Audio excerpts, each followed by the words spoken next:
Let me adjust my light back here. I think it was a little bit too bright.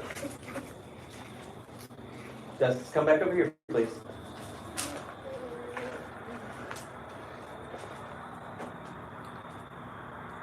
Live chat. There we go.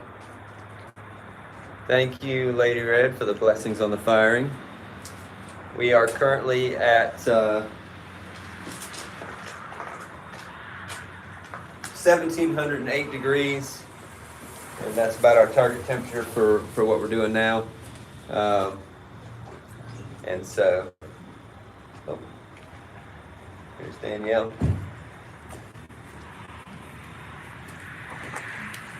Let me put some wood in. I'll bear with.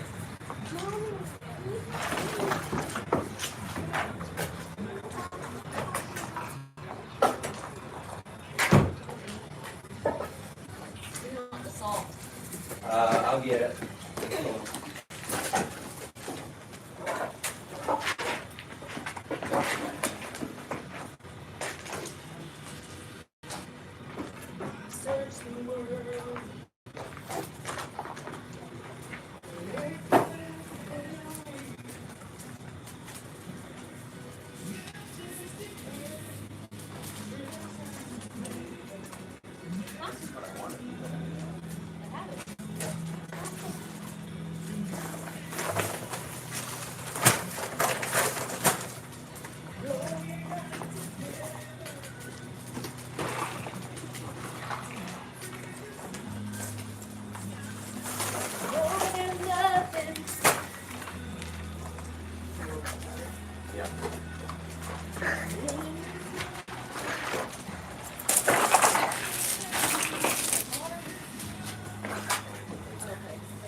All right, sorry about that. Justice giving y'all a show. All right, I'll get you home. All right, so here's the plan. I may not be able to talk completely through all this, but we're putting in a combination of hardwood and pine right now so that we can take the temperature. We're going up 100 degrees an hour. We started last night with a preheat, like 9 o'clock I started the fire, and then we had just kept it about 200, 250 degrees all the way until this morning. And we've been going up 100 degrees an hour since about 5 a.m. Sure. That was your dinner, right? No, I'm not eating anything.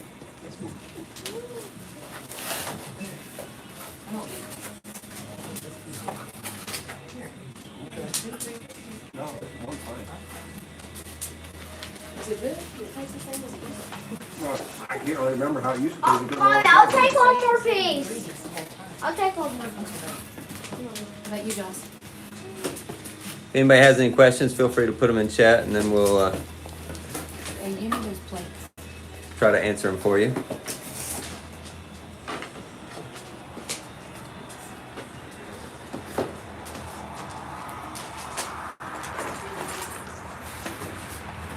of these new churches on the radio right now.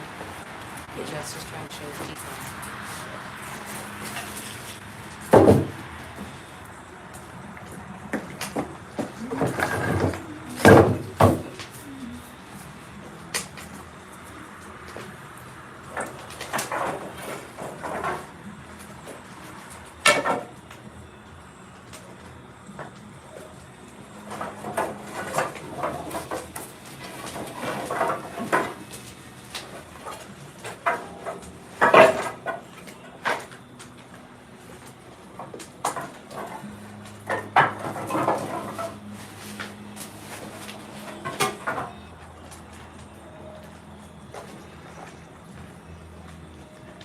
Hey there.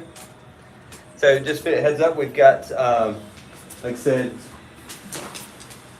1736 as far as the temperature in Fahrenheit right now. In the front cone 012 that I have set, it's been down for a little while.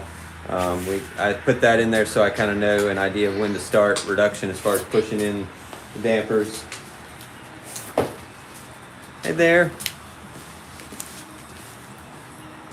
And so I do that so that we can get a little bit of reduction going. You can see once we start reduction, the soot that's on the door there, that's from the back pressure, the flames that come out the door when we stoke in reduction, and that helps it bring out the natural color in the clay body. And so that's what we're in the middle of doing now. Hey John, how long does it take to brick up the door? That's not very long at all. Everybody, that's one of the biggest comments I get is why don't I design a door that can just slide into place? Well, the weight of that door would be so insanely heavy that it would have to be way over engineered, and it only takes me about an hour and a half, maybe a little less, to brick up that door and then to put the clamming on. So do it 3 times a year. That's 4.5 hours of my year. So. Remember that?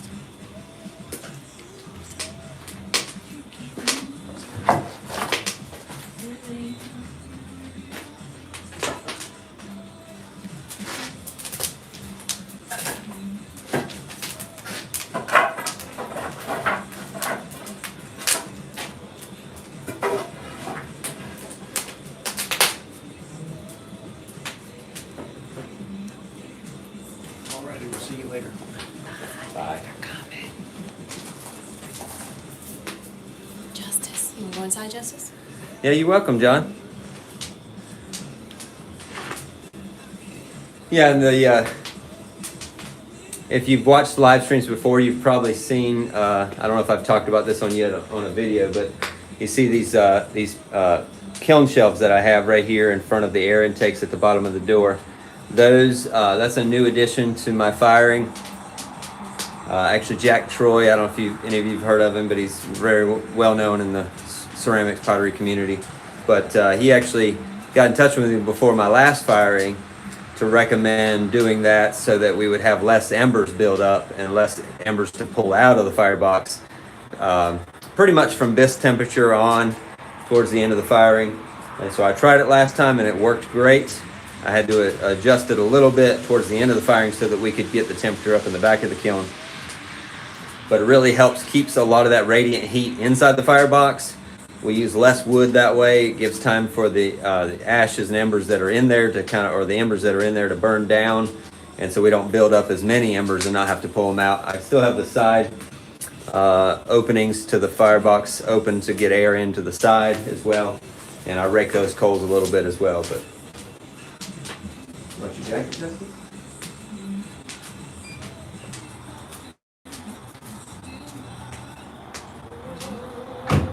All right, said I had to reconnect there to my internet, so hopefully everybody can hear me fine.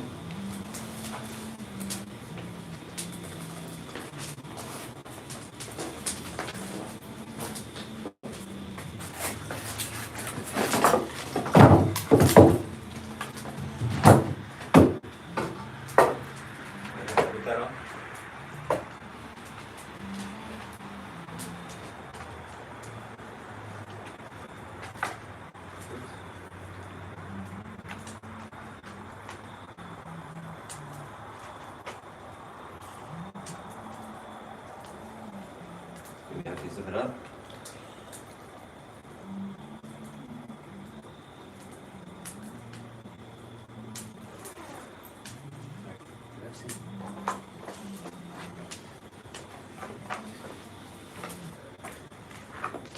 All right, let's see. So the kiln shelves are reducing the amount of primary air. Yeah, it definitely is restricting a little bit of air and then keeping some of that radiant heat in the kiln, which is nice. How long will this firing take? Estimate. We normally takes around 40 hours. We start with, and that's including the preheat campfire. And as far as where my crew is, right now it's just me, but that's okay. This is not a hard part of the firing. I don't need extra help for this one. Well, I have one crew member, Justice. Why don't we get that boat wood in? No, not at this temperature.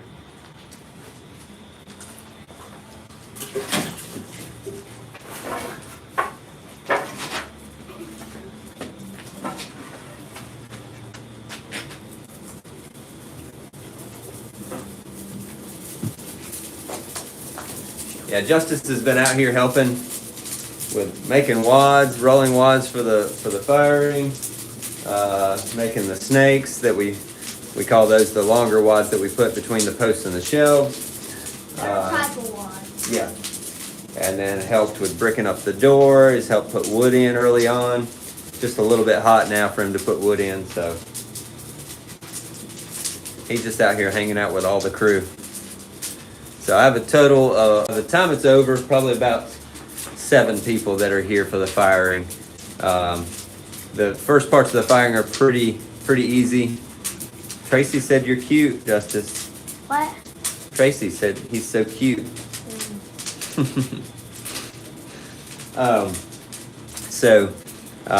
The majority of the firing is pretty much a one-person job. Other than loading, but the firing itself, starting out just going up the campfire, you just hold it between 200, 250 degrees.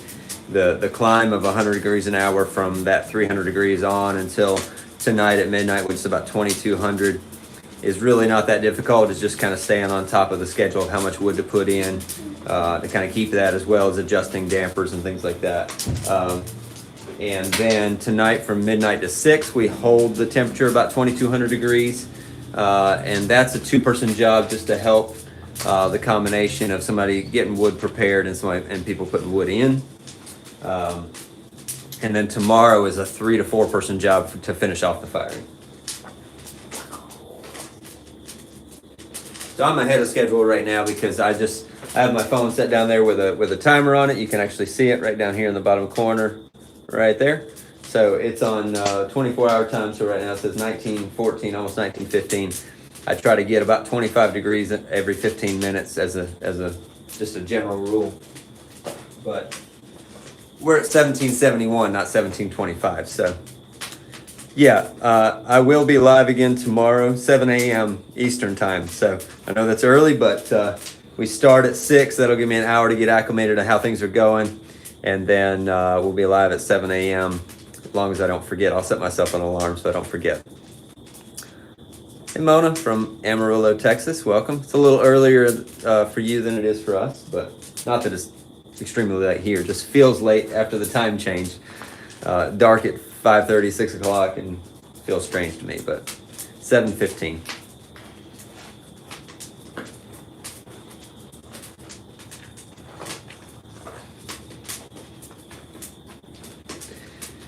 Am I going to get some sleep tonight? Yes, I will. I'll be, once one of the 2 people helping will be here midnight or a little bit before. I'll get them going on how everything's, what they need to do. I'll go inside and probably get about 5 hours of sleep and be out here at 5:30 or so to take over at 6 a.m. So yeah, I'll definitely get a little sleep tonight. And I got some last night. I didn't have to do the whole campfire by myself last night. My friend David helped out a bunch with that, so. Can I pack a salt kiln as tight as a gas kiln? It's packed fairly tight. I don't really have a problem reaching so far with that. But if you pack it looser, you affect. So yeah, you can get it as tight. Maybe not quite as tight, but you can definitely get it pretty tight in there. The thing is, there's so many pieces in here that I don't always have small items to fit around the bigger items. So in that sense, it's not packed as tight.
So I have, this is not a question anybody's asked that I know of, but I have two pyrometers in the kiln. One is placed just inside the front stack, so it's right above the firebox. And then towards the back, between the second and third stacks, I have another pyrometer in right there. And so I actually have the readout for both of those. So at the moment, the back is at about 1450. So, any suggestions on wadding, stacking, and firing plates? That's just the. I've not fired very many plates in here. I have a few in this one in the very back. Stacking plates for a wood firing is probably just not a good idea. Wadding them, I think just make sure you have a thicker plate than you would in a gas kiln or electric kiln is probably the ticket there, just so they don't warp. But I'll find out when we unload this one, because if the plates I actually made baby plates for a friend of mine that actually is going to be doing the midnight to 6 a.m. shift. They have a new baby girl, their first, and so I made him baby plates, and they're in the wood kiln. So I did the hand prints and feet prints, and then I did white slip around the rim and then carved the name through the white slip. And so, yeah, hopefully they're gonna look good. We'll find out on Tuesday.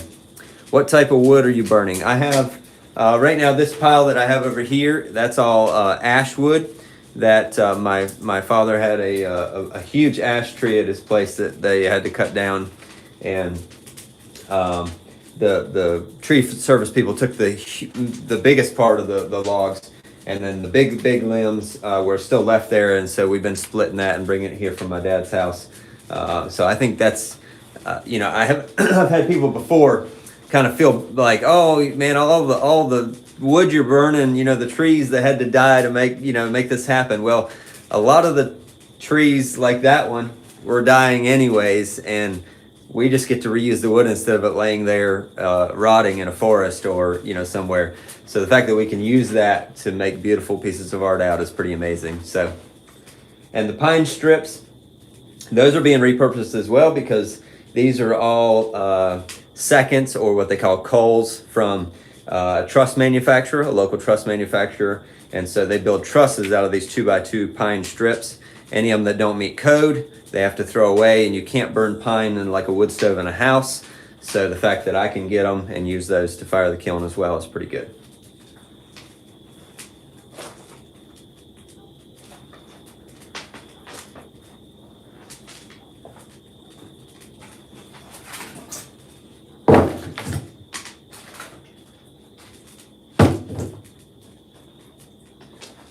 So currently I'm only using like 3 pieces of the hardwood and 3 pieces of the pine each time I stoke.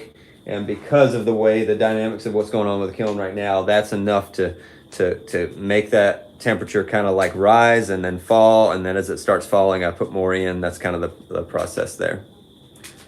Does the pine sap any effect on the pottery? Not really the pine sap. The wood ashes is really what affects the look of the pots in a wood kiln. So hardwood ashes and pine ashes, all that adds to the effect on the pots, because those ashes will land on the pots, and at a high enough temperature, that ash melts and becomes like glass. So.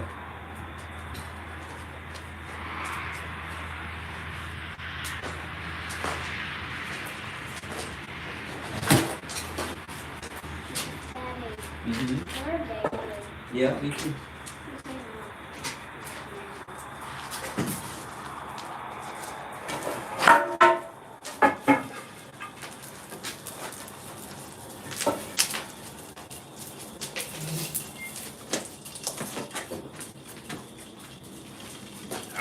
Howdy. Couldn't sleep anymore. David's alive. It's alive. How do you select the wood? Are some better for a certain impact? Yeah. Yes. Sunflower.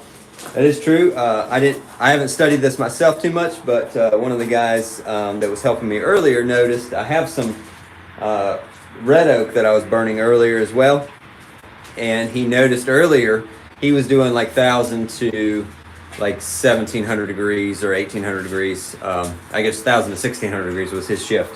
And he noticed putting in the ash wasn't getting as much of a temperature bump as the as the oak. So he looked up, and based on just a general output of BTUs for a whole cord of wood, I think the red oak had like 30,000 BTUs, and the ash only gets like 20,000 BTUs for the same amount of wood. So you're getting a third of the less heat out of the ash than you are the oak. So yeah, that does come into play, but you can still make it work. I mean, you could fire a whole kiln with just hardwood or a whole kiln with just pine. You are going to get some different effects from doing that. You doing a dance show? Hey. You get, this is like when you go to like a movie. It's a dinner and a movie. You get a dance show by my son and information about pottery. All right. We're gonna put pants on them. Okay.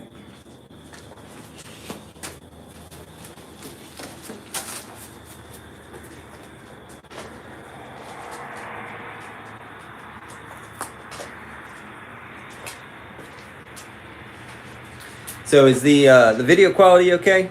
I hope it is. I'm using my iPad to do this so that I can still have my phone for the time and also to take notes.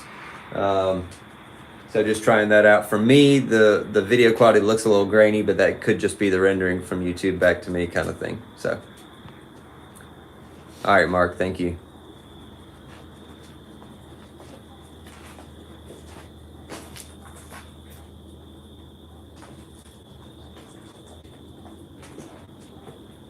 Seems so calm right now.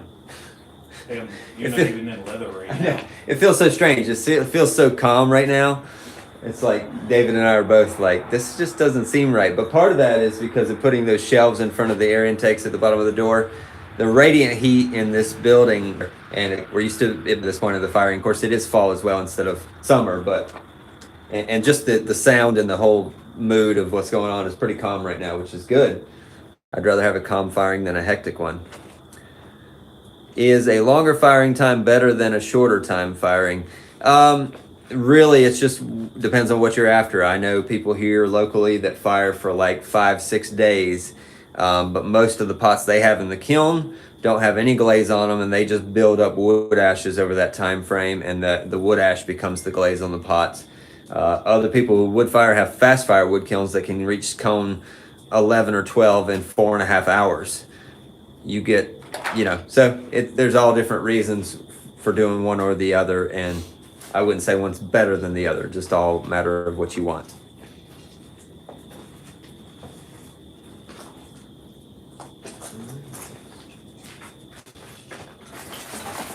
Yeah, you're right, I'm not even in leather yet. It's like, what? Well, then again, it's also 27:30. I was sitting here thinking it was Yeah. 9. Oh, shit, don't blame me. Oh, yeah.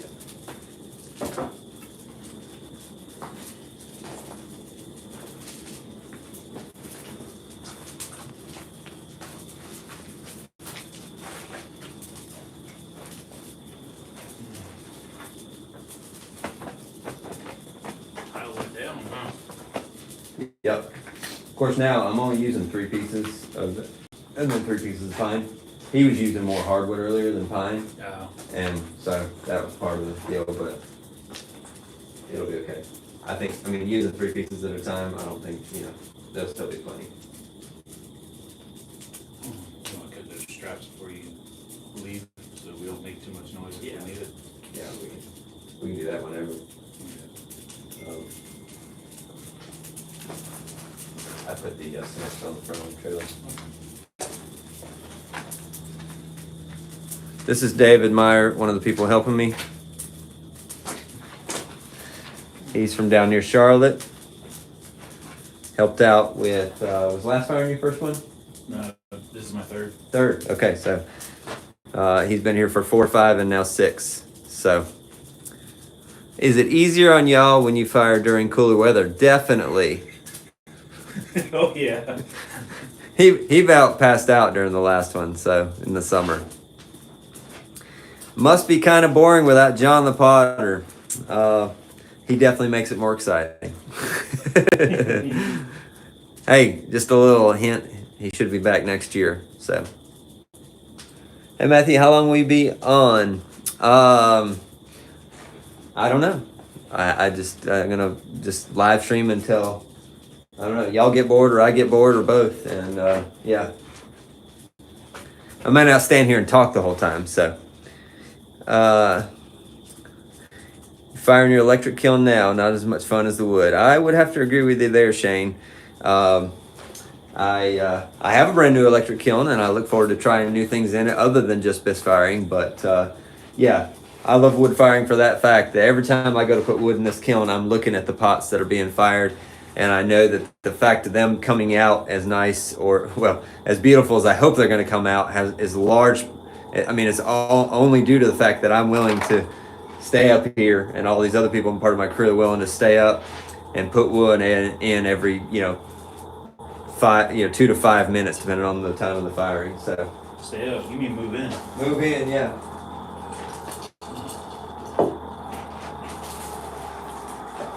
Right now it says 1788. Supposed to be 1750 around now. So like I said, we're still a little bit ahead of schedule, but like I said, some of the dynamics I'm learning because of the new way we're doing firing. So it's good. Like I said, it's more relaxed. We're using less wood, getting more heat out of the wood we're using. I have not pulled any embers out of the kiln at all during the firing. Just a little bit out of each side for stirring those.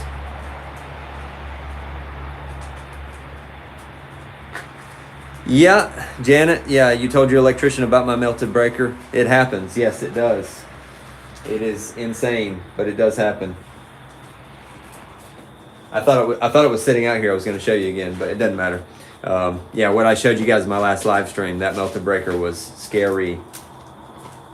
Justice had it, I don't know where to do Yeah, it's probably back in there on the table.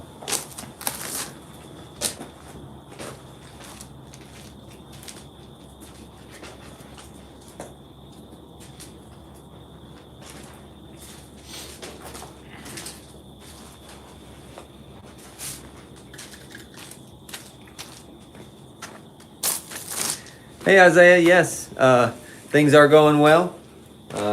Kiln's firing really well. I've got a lot of big pots in this firing, so this one's stacked a little bit different than I normally do. But I had enough pots, and like I said, I've got like a crew of six or seven total people. That's including me. But I think only 3 of those, other than me, have pots in here. Others are either just helping because they're willing to help, or they're brand new helpers and didn't have time to put pots in. But just for reference, that's my my 60 amp breaker that we pulled out of the box. Yeah.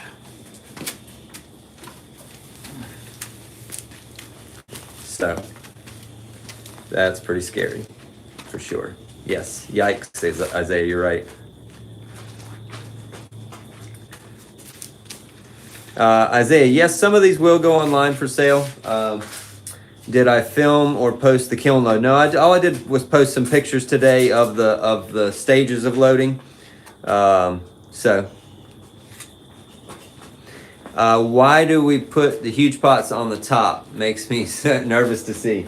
Well, it's almost just as nervous to put them on the bottom and then have to have a whole post for them. In the back I have a 24-inch post and I have huge pots on the bottom, and that made me nervous because then I have a post that's this high off the ground, before I put shelves, and so those posts have to be really hefty in order to withstand that.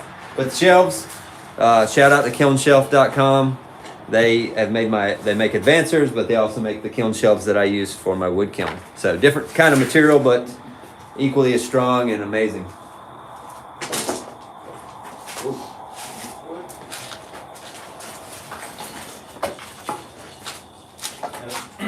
They're getting their show for it right now.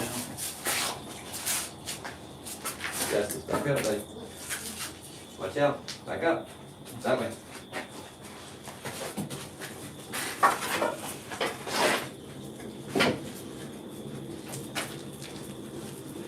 Where did I put it? I can send you the camper, but I can't remember where.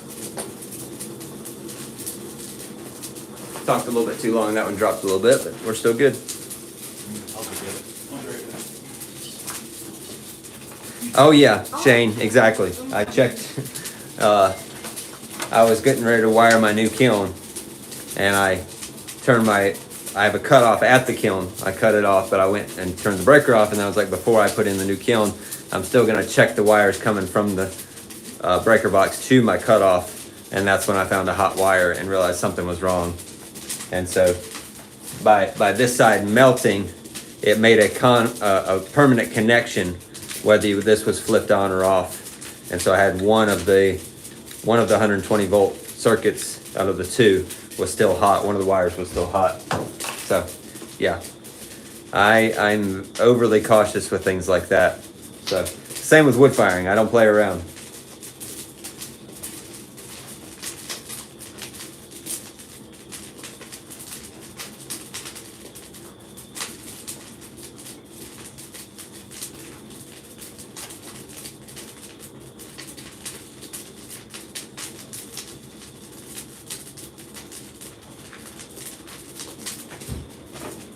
I was looking at those like little sparkly things on the door. It's crazy. I don't know what that is.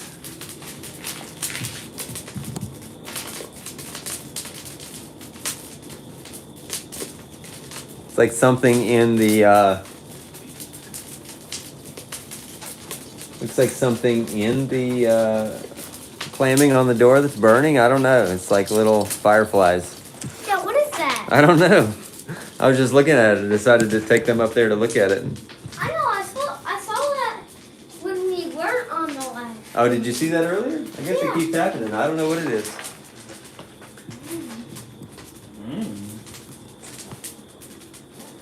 Chemistry, that's right. So what'd you do today?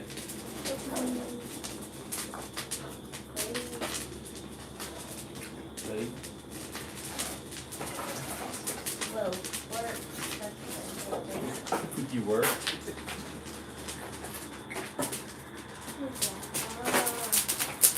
Different camera.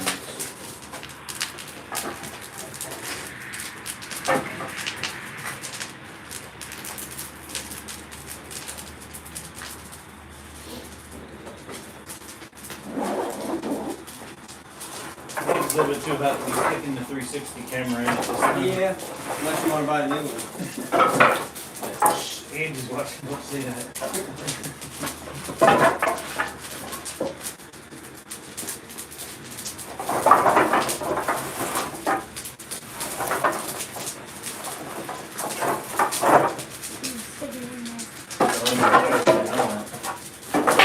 I want to see what it looks like. Hold on.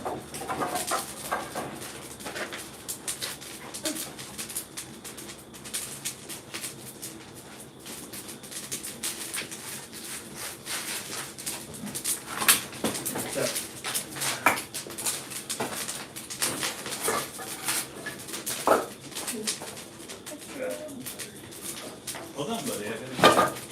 I like this. You do. Why? 'Cause it makes you look like you're running around the world. That's cool. How did you do that? Yep, sparkles are gone. I don't know. We don't know. It's magic. The magic of wood firing. No, it's the mystery with fire. That's right.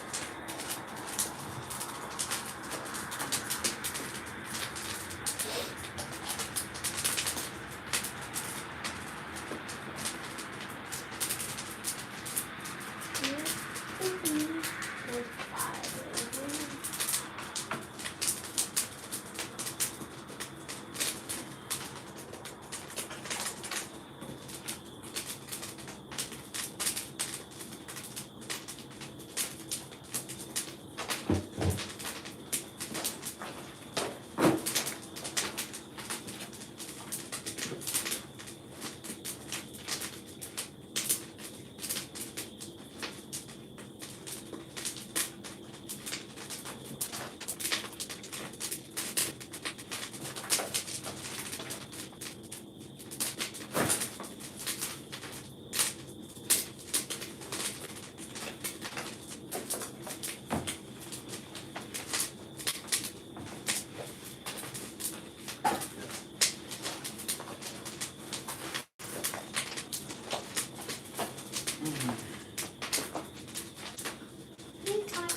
Is the carbon or creosote burning up the wall outside of the door? Yeah, that's just, what? I don't know, at least a new one? Well, they're different ones. Are these just coming in the mail? Yeah.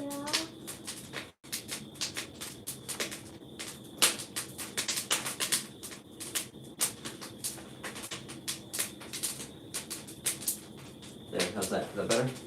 Mhm. Yeah, that's just some from the wood that's sitting on the ledge inside there burning, and some of that carbon coming up on the outside.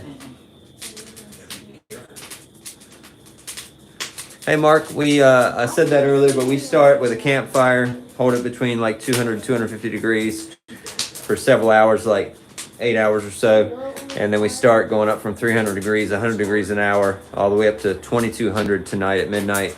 And then we hold around 2200 degrees for 6 hours. And then we start going up again, or not really going up, but getting the back temperature up higher tomorrow. So just about everything in here is BIS fired, so I can go up a little faster. Most people that fire greenware go up like 50 degrees an hour until they get to past quartz inversion, and then they can go up 100 degrees an hour.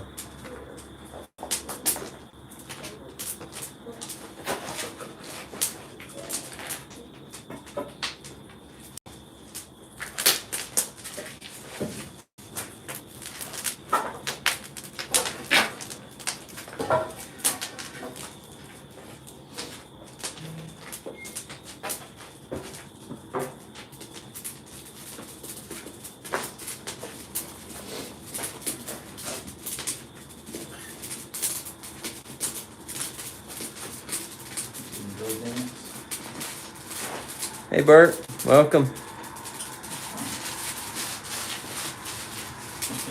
Doing a jig.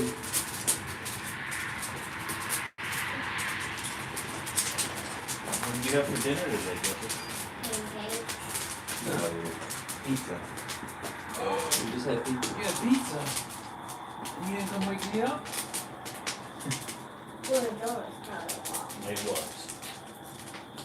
Well, I can. Yeah, I figured you woke up earlier when we were driving the truck back around and Justice is standing in the back going, yeah, yeah. Never even Like, heard it. dude, you're fine. It's hot.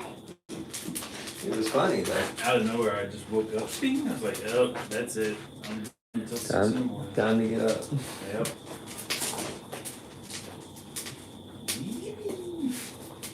Scoop. There it is. Look what you got on you. Daddy on the goat, he just jumped off, I believe.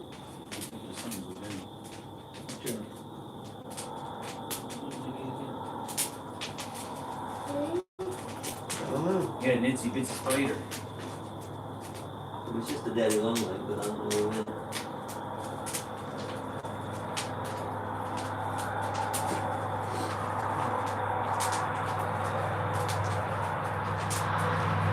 Hey Jean, from London, Ontario, Canada. I know where that is, surprisingly. I think I've been there actually. I lived in Toronto for a year. So. Here. Long time ago. How do we turn the backlight on?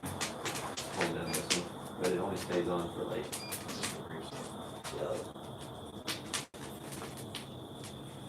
10, 15 seconds. Playing hide and go seek.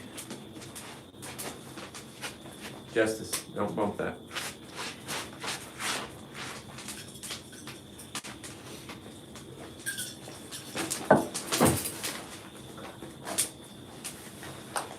So the live stream tomorrow probably won't be able to talk nearly as much as I am today because it'll be way more busy.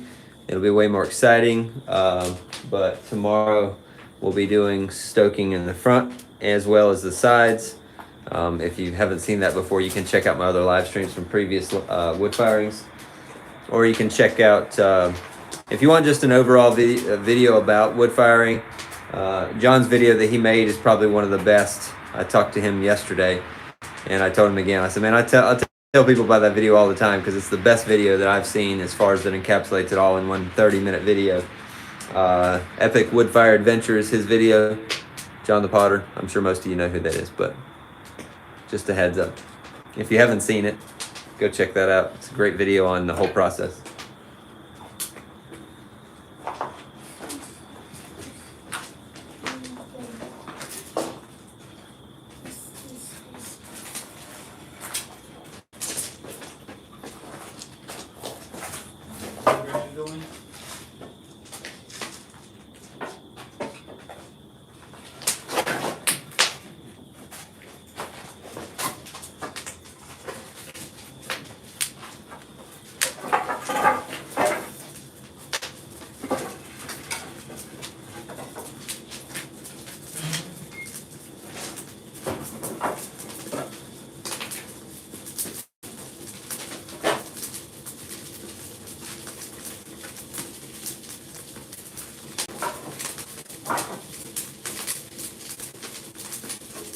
That's good stuff. There's too many there, they'll start to get hot. Yep. Okay. We have too many kind of strips right there. Yeah, don't get too many. There's too many. Uh-huh. Do we use a particular type of salt? No, I just try to find the most pure salt that I can find. I mainly use livestock salt. It's the easiest to come by. And we'll put about 50 pounds in the kiln tomorrow. It'll take us probably 2 or 3 different times of blowing the salt in to get the 50 pounds. Okay.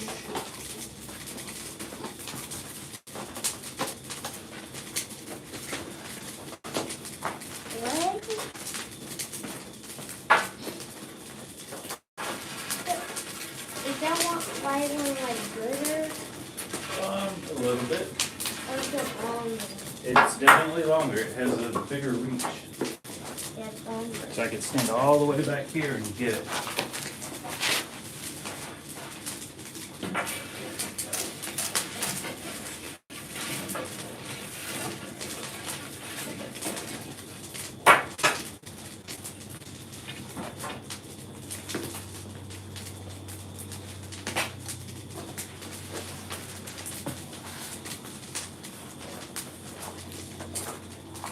Yeah, I'm gonna move your stuff back so I can do a wood crack. Wood prep. Prep and landing. Wood crack. Prep and landing. Set that Prep right there. and landing. Prep and Oh, yeah.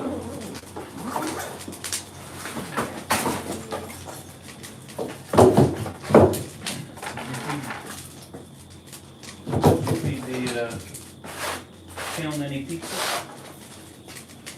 well, I'm done with my pizza. You are. Oh, you want to give the kiln a snack? Yeah. Here. All right, show everybody what we're gonna give the kiln as a snack. Pizza crust. All right, hold on. Can you throw it? Sure. All right, throw it. Oh, no, it's too hot. Here, I'll do it. All right. There you go.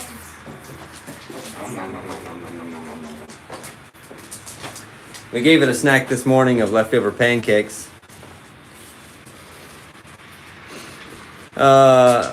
Love you.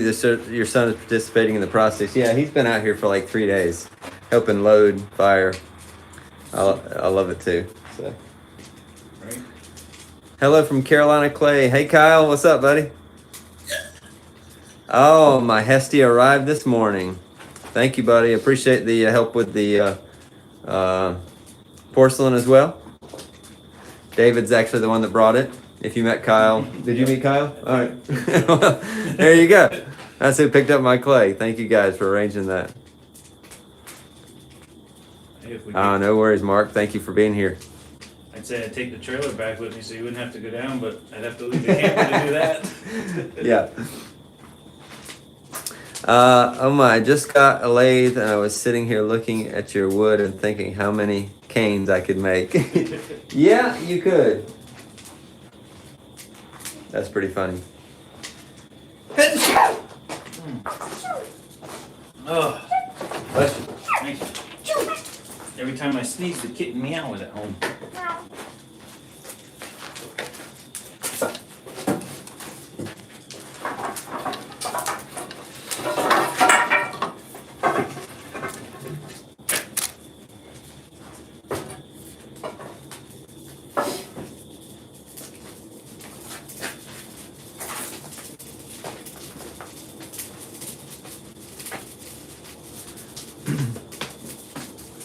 Hey Patty from San Diego, welcome. Where's everybody from that is here, if you haven't said already, just to get an idea? Be cool to know.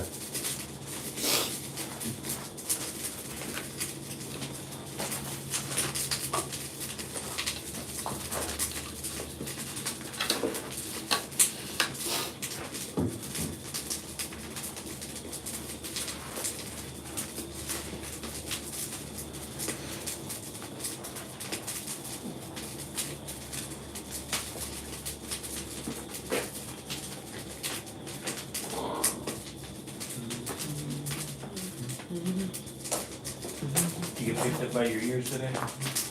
Yeah, he did. That's a magic trick, isn't it? Vancouver, British Columbia, Canada. George, buddy, I have been to Vancouver and it was beautiful. It was summertime. Went on,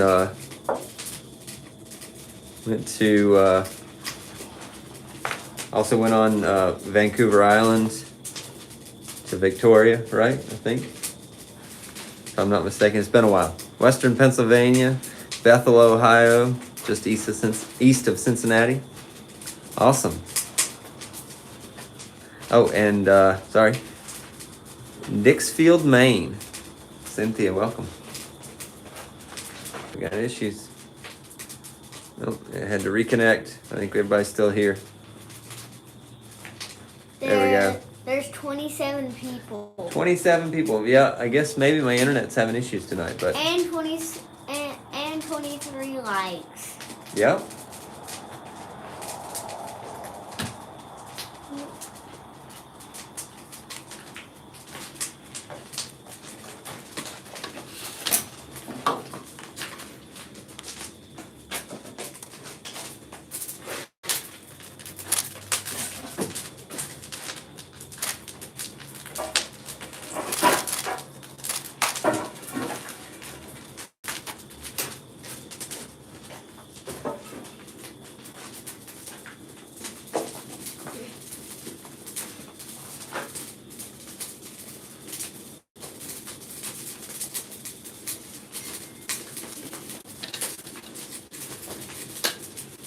$17.76, that was a good year.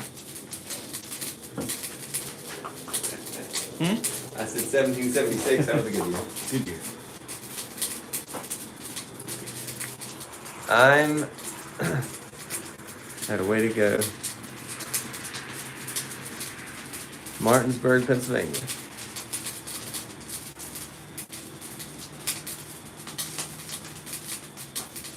Hey, wait, don't touch the sand. It's gonna make it shaky.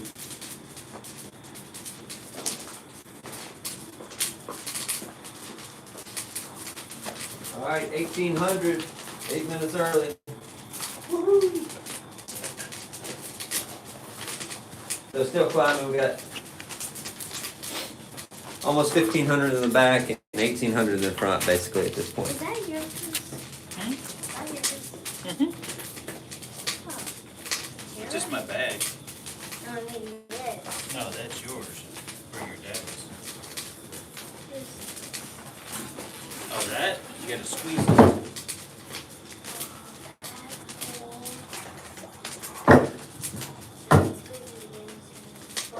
And David, the great thing is tonight, all night long, those shelters are staying there, so it won't be. It's gonna be cold tonight, though. Yeah.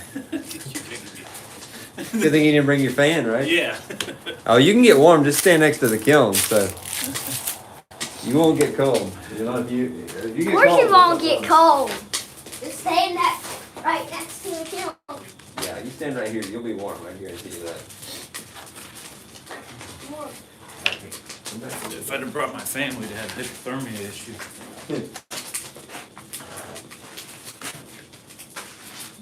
What did I do with it? What? There's a black cap that goes on there, and I don't know what to do with it. Oh well. I'll find it later. Shouldn't have gone too far. You put it on that one? Yeah, well, there's one for each. Still be, I have more somewhere. I thought it was hard like set it over here. I don't see it.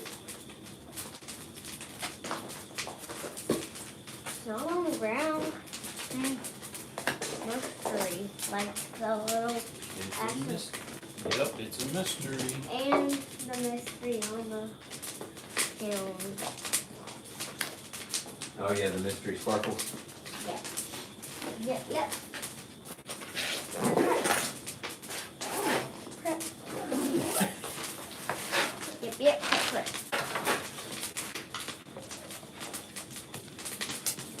Yep, prep. Yip yip. Yippee. Yippity. I said yip. I said yippee. And ribbon.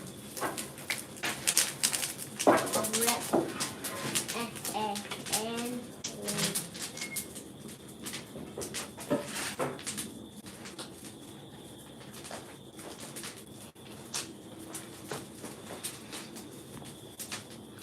Anybody new or anybody else have any more questions?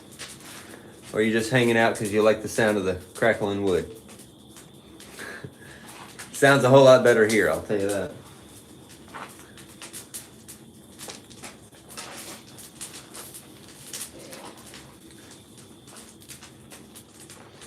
Probably move you guys a little closer. Sound might be a little bit better if we get up a little closer and you can get a better peek inside the kiln when I stoke it. Hey, Justice.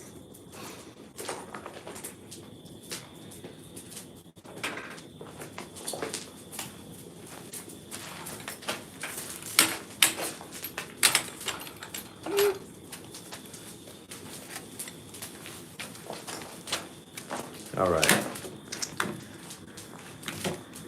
Hanging out. It's definitely the fire and the good company, I agree. Patty, how much longer do you have to go? Well, tonight, we won't finish firing until tomorrow around early afternoon, maybe 1 or 2 o'clock. But tonight I'm going to be out here until midnight at least, and then David and Seth are taking over and doing a midnight to 6 a.m. shift. Easy, too close to the fire.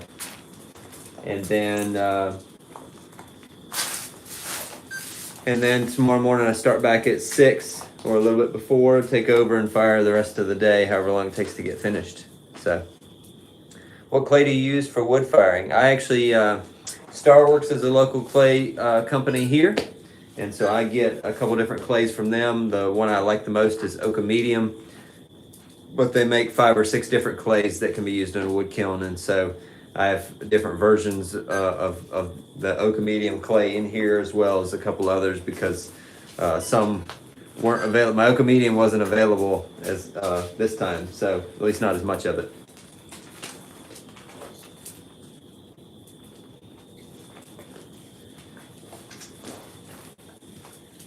So we're all the way up to 1845. We're only supposed to be at 1800 right now. It jumped quite a bit there. And you guys have seen, I haven't been using a ton of wood, which is nice. And still, these shelves in front, as well as the dampers, all that is firing. In my indigenous culture, I'm a fire keeper, but I have not kept this kind of fire. I love the sound of fire. Anytime I fire keep, I usually sit for a 12-hour shift. Wow, that's cool. Be careful. Is wood firing food safe or more for sculpture? No, it's wood. It's for everything. You can do whatever you want in there. Of course, I glaze most of my pieces, especially the ones that are going to be used. I glaze them inside and sometimes on the outside. Sometimes I just let the wood ash and the salt do that.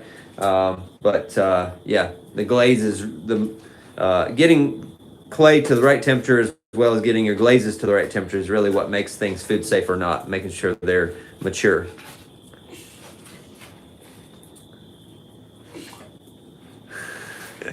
When does the Energizer Bunny give out? Do you know, David? When he crashes. Oh, your friend Tony Cornell. Yeah, I've met Tony. Yeah, I've been to Starworks to do not do wood fire workshop, but I've been there. I've fired the kiln there a couple times. So You should take a picture on the camera. It's to your phone. Mm-hmm. It's pretty neat, isn't it? Nick, you can find me on Facebook or Instagram if you just look up my name, Matthew Kelly Pottery. Ocean Isle Beach, Oh, be careful. North Carolina. You're pretty close there compared to everybody else, Rebecca. Let's see. Oh, we need to put wood in.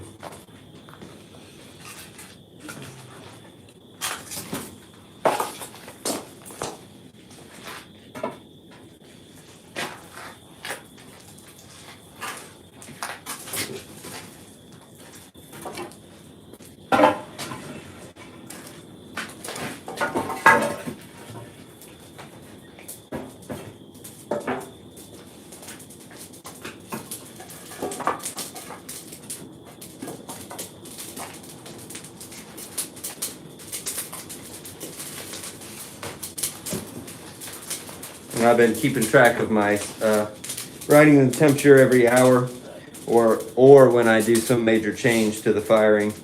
I've been writing that down just to keep track of everything. So actually, I don't have a writing. I don't have a time. I don't have the 7 p.m. temperature, but I was starting the live stream, so I kind of missed that.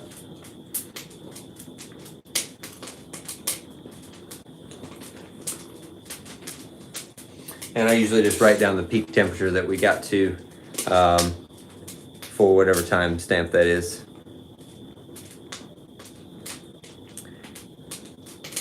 Can you explain the position of the damper specifically towards the end of the firing? When did you start reduction, and do you go back to more of an oxidation atmosphere? Yes, Christian. Well, the dampers in this kiln are. Well, any dampers, I have them above where the exit to the chimney are. So in this kiln, the dampers are up pretty high. They're probably up like 9 or 10 feet off the ground. And then I started reduction around 1500 degrees, and then keep it in that state as much as we can, or as best we can, all the way through the night tonight. And then we'll probably have to pull the dampers out a little bit from where they are now as it gets hotter, but we'll keep it in somewhat of that state all the way until tomorrow morning at 6.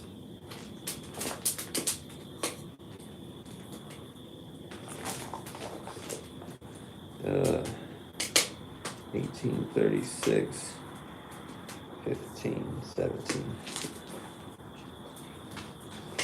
Okay.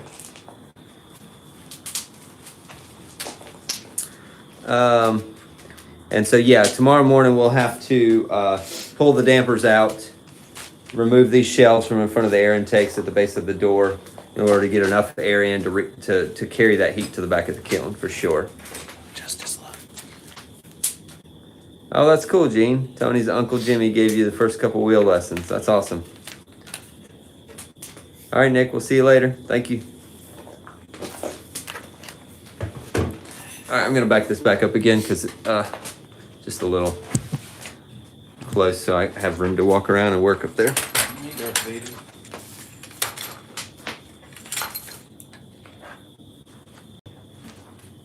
Yeah, so for layering the firings, we have full tinted face shields. We have full leather like smocks that we wear that go on kind of in reverse. They buckle in the back, have a neck strap to protect your neck.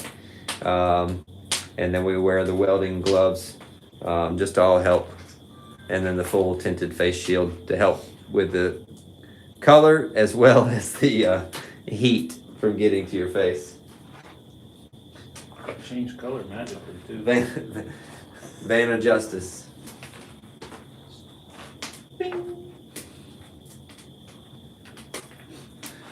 Face shield, he was like. Now back it up and get it closer to the, yeah, Darth Vader is here. Somebody else said it too, David. That's what David said. Yeah, I know. Huh? All right, just getting it closer to my, I can't even see my face. I know. to the internet. There you go. Behind the scenes of Matthew Kelly Productions. Oh, there you go. That's awesome. That's perfect. Like, how come what is No, that's too hot.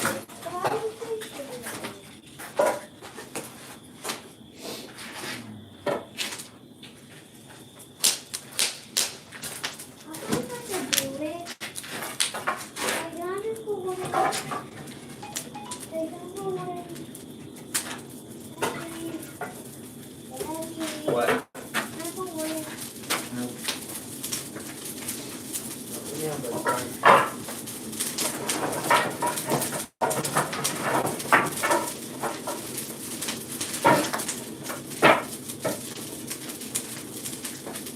Two of those things.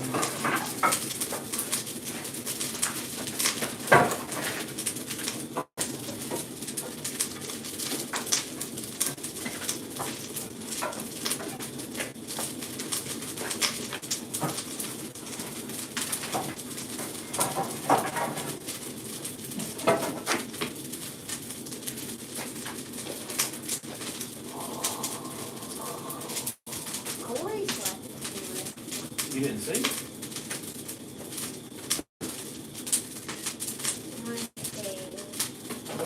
That was just me that messed Oh, okay.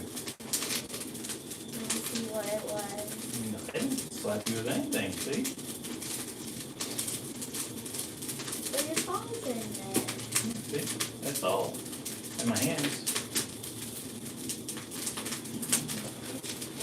You slap you with your phone. No. Why would I do that? Nobody can see my face. Oh, I was gonna say it. Huh? You slapped me with your phone. Nobody can see my face.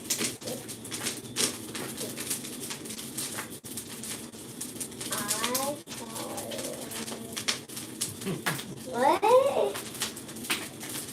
What? Wait. Let me see what it is. My hand. Oh, Oh. no. Not me. Do it. I can't do that. You're expecting it. Oh, blue Kool-Aid. Yep.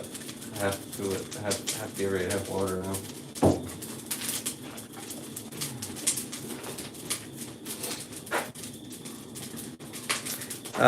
Are the face shields shade 3 or 5? And what shade goggles do you use to look at the compacts? I use the face shields for all the for everything, and I can't remember the number, to be honest with you. I don't know if they say it or not. I don't think they do. I have a package of a new shield. I'll go get it and I'll tell you. Daddy, you forgot to get the wheel barrel. It's okay. I've been using the wood from over here. What? I'll give you wood. Okay. Don't forget your gloves. I don't have to. Okay.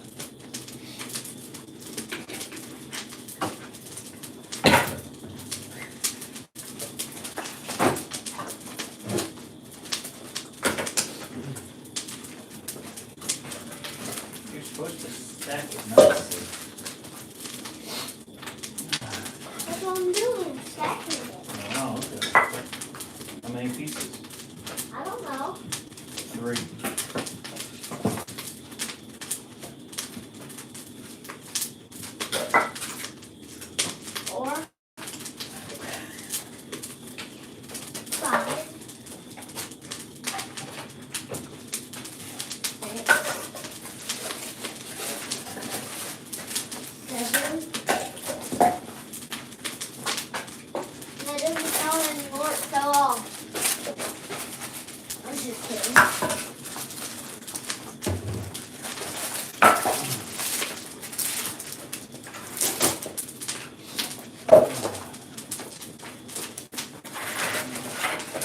Justice, it doesn't help to throw it here when I can pick it up from there. Just leave it there, please. Justice, that's enough.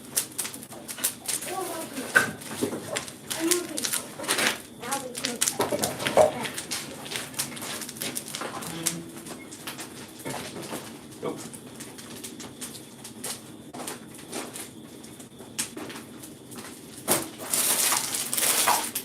So this is the shield that I have, and it does say right here, shade 3, UV IR uncoated.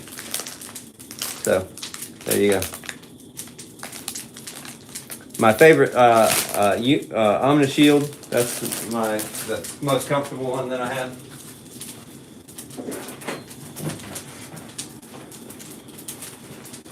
So they sell the helmet part, Lincoln Electric, and then you can replace these when they get dirty, scratched, or melted. In the case of my first one I had.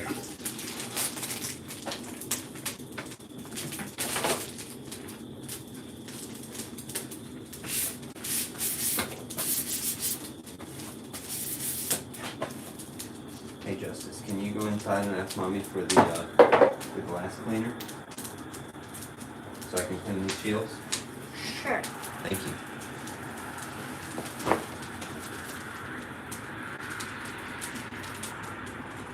All right, George. See you later.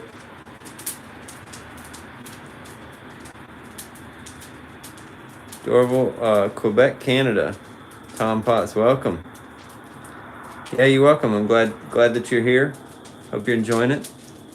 Kind of laid back, but if anybody has any questions, feel free to put them in there. I can definitely answer. Well, I'll try to answer. If I know the answer, I'll answer. Put it that way. Somebody's gonna ask me the meaning of life. If not, we'll put justice on it. What is the meaning of life? What do you like to do?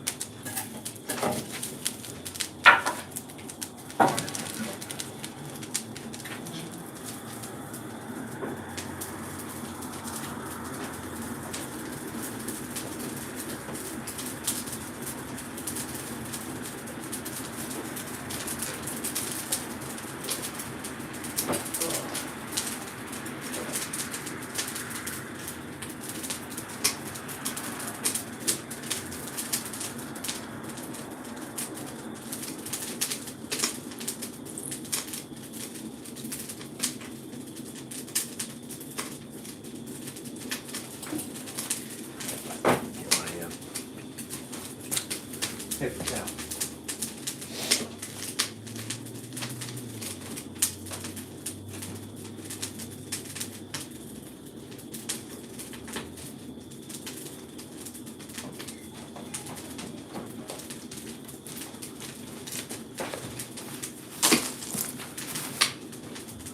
Well, it's only 10%. Pretty darn bright. Yeah. Message in space. Hey Casey, what's up, dude? You ready for tomorrow? Yeah. Sunflower, is this a full kiln? It is. It surely is. We can spray them in just a second. You say you're ahead of schedule. Can heating up too fast cause problems? Not necessarily at this point, but yeah, if you go too fast, at some points it could be bad. And I'm not really that much ahead of schedule now. We're kind of back on. Let's not spray it there. You're gonna get the seat wet.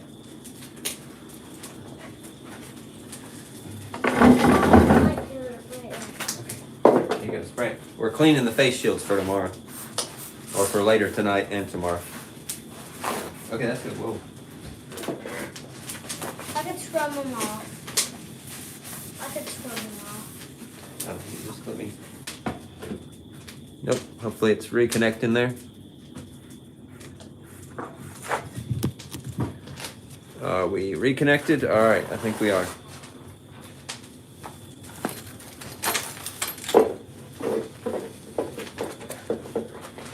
All right.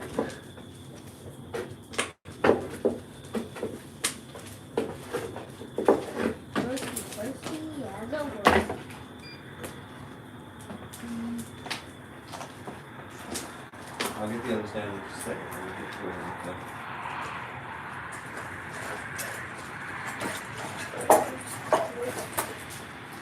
So, two down. I don't know how many more to go.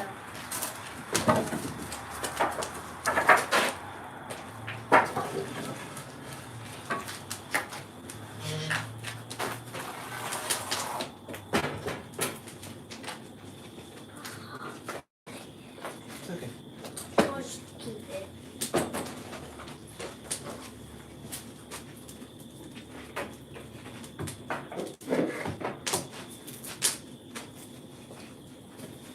Two down, two to go.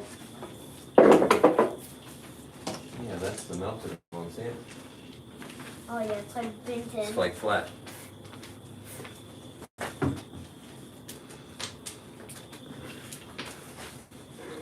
Awesome, Nick. I'll check them out later. Yeah, Casey, we're ready for you. Come on down, midnight to 6. Yeah, no. Right. Midnight to 6. No, he's got the harder job tomorrow. Yeah, but that's the fun one. Yeah, tomorrow is the fun one.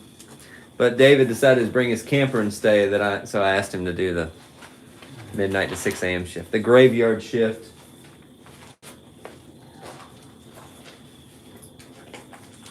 Why do you want me to clean the melted one?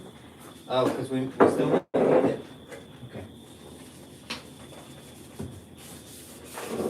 Which I wear?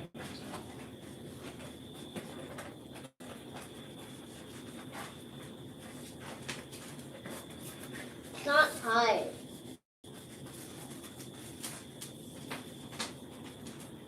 It's not tight. It's not tight.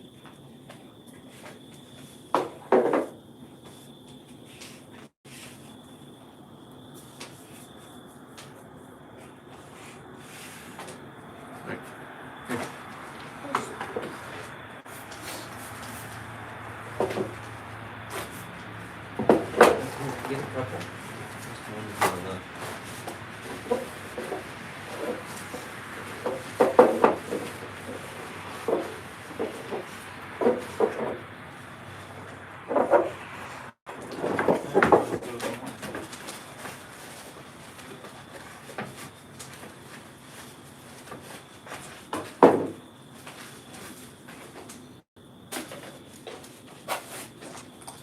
Oh goodness, 1870?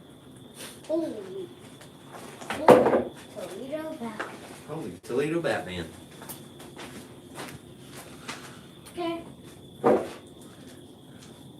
4 down, no. All right, Nick, upstate New York. That's where I'm originally from. So, 4 down. Sheila, have you fired with other wood, predominantly pine? Do you know others who may have used aspen? We live in nowhere, Colorado. No, I don't. I mean, around here people use all different kinds of hardwood. I don't know if people have specifics. I don't know about firing just with pine. I don't know that either. So, but hardwood is good, especially early on because it burns more even and slow. So you get like an even rise in temperature. You're tired. Uh-huh.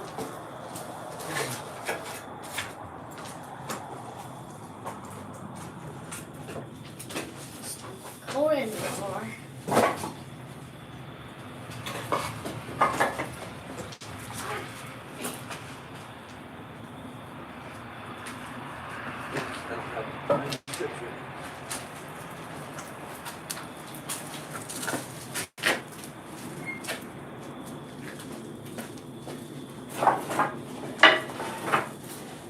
You need some help, Lynn?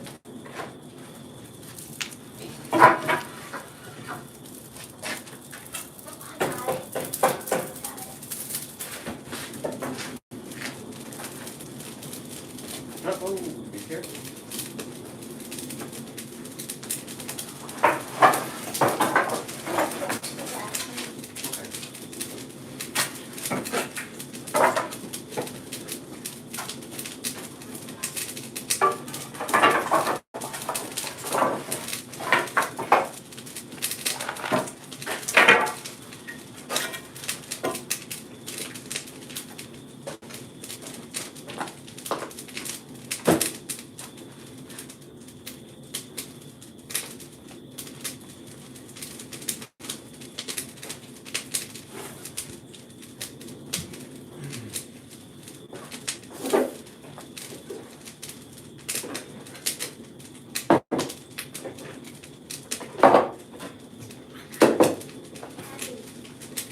Hey, I got pee on my shirt again.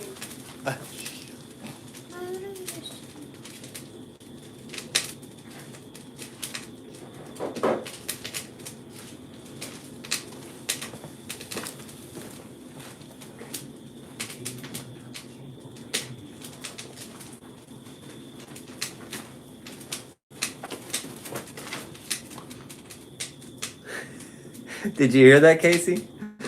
Oh.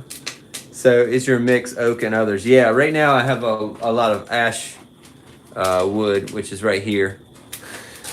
And then, yeah, I had some oak earlier.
Estimate the cords used, please. I really don't know. I think last time I estimated somebody, it was just like 1 cord of hardwood, and then pine.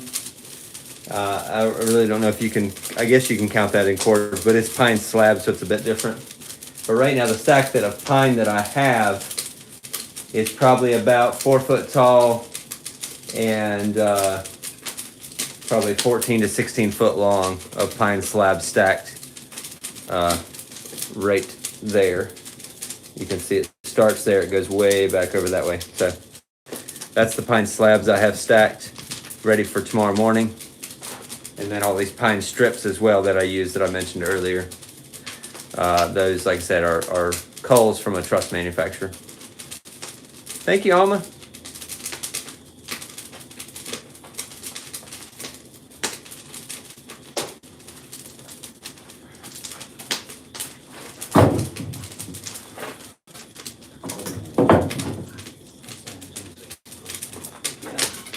I would love to get video of the flames moving through in the midsection because they move through so like slowly, but yeah, they'll do it now. Yeah, a little bit. Yeah, there it is. See it? Yeah. When it does it, I mean, I can stand back here because I've got my big spoon. Yeah. So I'm not near the heat. Okay. Because it goes through them shells and it's just like it. I saw it the last time. It's Amazing.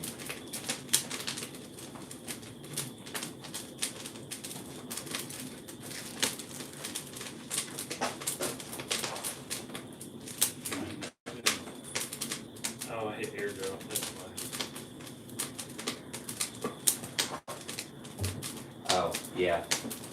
I saw something pop up on my phone and I was like, what? I'll just text them. Yeah. I hit the wrong button. Here it is.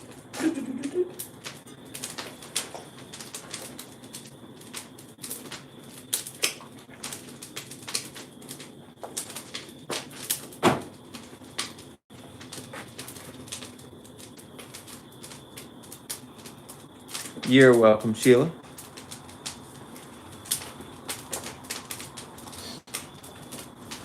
Let's see.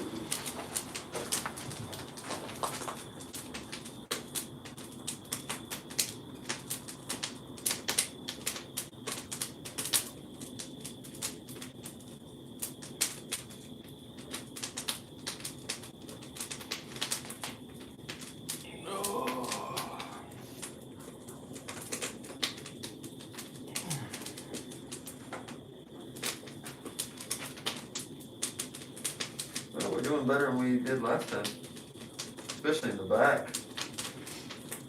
Almost like a hundred degrees ahead of in the back. Maybe not 100, but it's definitely ahead in the back. That's a really good sign because that's the That's why we ended up going so late last time, right? With the back yeah, but that was from leaving those. up too long. Yeah.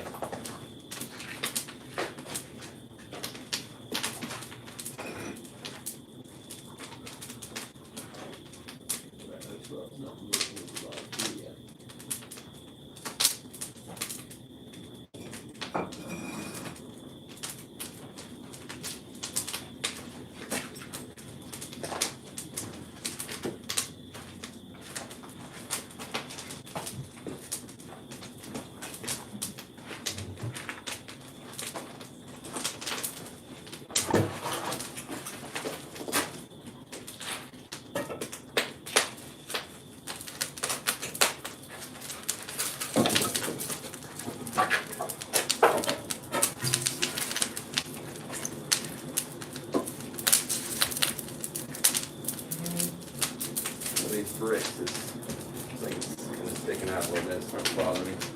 The door again. Yep.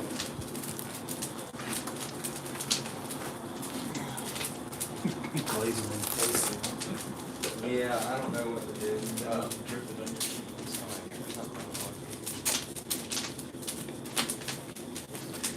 Yeah, I don't know what the deal is. You really can't put like a metal strapping on it because it gets too hot. Yeah. Robin, we are gonna, no, cone 10 is, we're gonna go, the front will be like 13, the back will be like 12. Front maybe more like 14, but. Hey, Julie from Dallas, Texas, welcome. And Deborah from Maryland. How long does the firing take? Total about 40 hours, I think. So we started last night at about 9 o'clock. So, yeah, that's about right. Maybe 40 to 42 hours probably. Something like that. You could do it quicker and I could do it longer. There's, you have to figure out a happy medium and depending on what you're trying to accomplish.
All right, Murray, you win the prize, farthest away from where I am.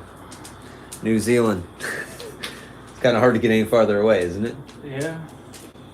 You're like 17 hours ahead, time-wise for us. Unless someone claims Mars. Hey, Karen, you're welcome. Thanks for being here. So 17 hours ahead, that means it's a day minus 5 hours, right? It means we should be done by now. Yeah, if your time was our time, we'd be done. Come on.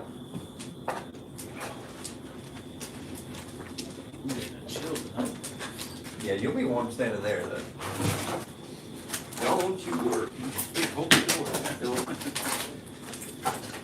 worry.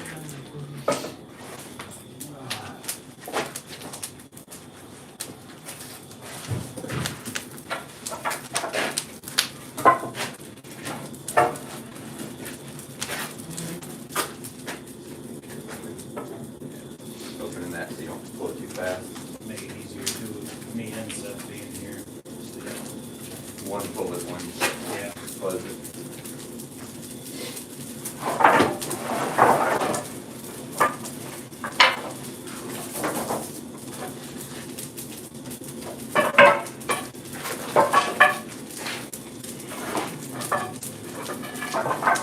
Yeah, and tonight y'all may not be able to stack too many of these here because they'll start. Yeah, well, last time they started burning it. Yeah. Not enough. So, you can at least put them there. Put a few there and then.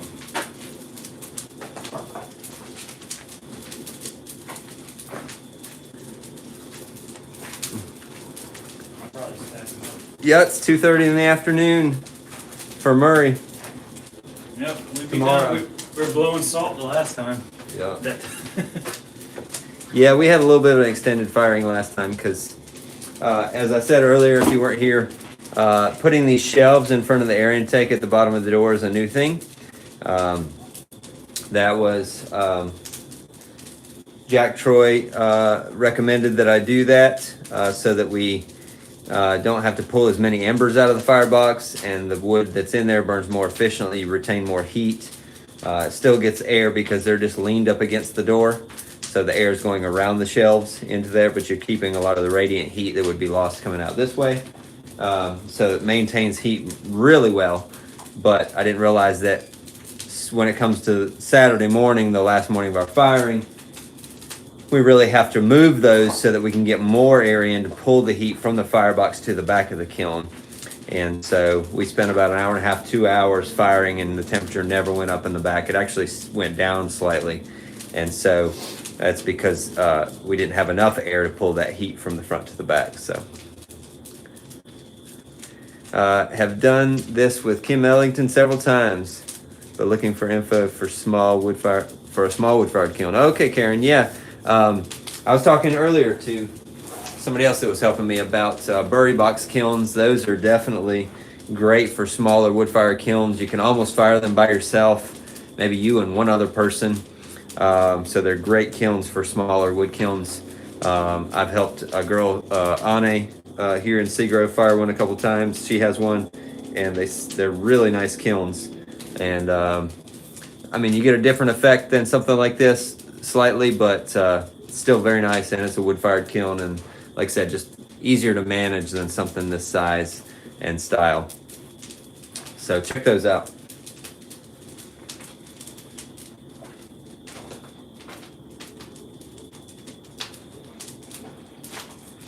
Yeah, I wish I could get that backlight to stay on, but then again too, I would need a DC plug to do that.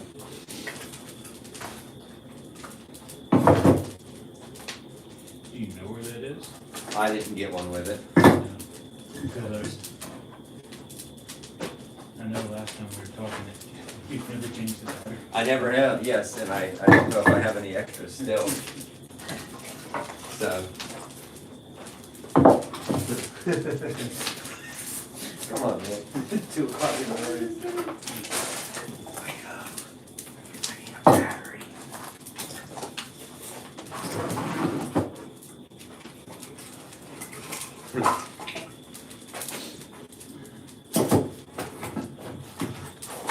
sorts of good things. I heard a pop.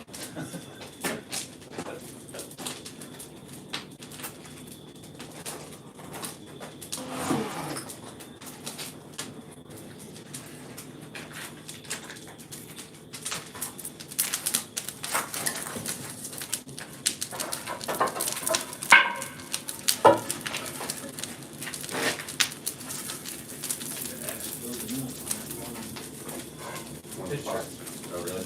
Yeah, picture always the right.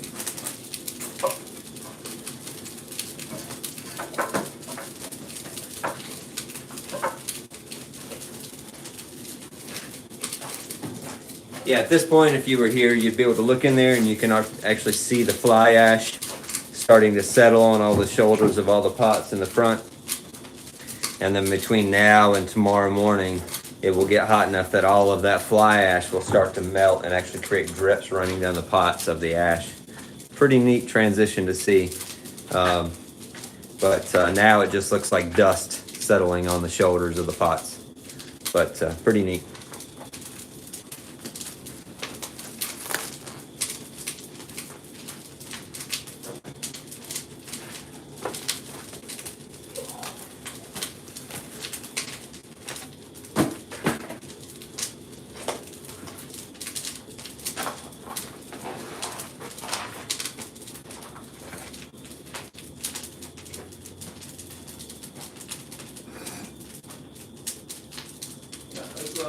Getting soft. Here. Oh, on the bottom of the second side. 012? Yeah. It's like, yeah. I'll have to get a contact out of this one because I didn't have it on the first two. Oh, yeah. Well, the ones from last fire are still in here. Oh, are they? Yeah. Let's take that. Take one for Angie. Just put it with her vase. Oh, yeah. Do you remember where that vase was? Was it on the front stack? It was, wasn't it? It was on the back side of the front I stack. think so because it ran so. Yeah. It ran so much. I can give you compact from the front stack. Okay. Yeah. Kyle, hey, we just started in Anagama an hour ago here in Colorado. Bam! It's like simultaneous wood firing across the country. Burn, baby, burn. All right, so here's a funny story. Cam, a guy that, a young guy, is an amazing potter, helped me when I first got started on YouTube. I hadn't even built my wood kiln yet. I was in the process of building it. He asked me as we were building my wood kiln. He's like, "So what's your goal? You know, with your firings? You know?" What? I said, I want my kiln to fire so well that cones in other people's kilns are going down just out of envy. I know, kind of dumb. Just funny. But I really said that to him.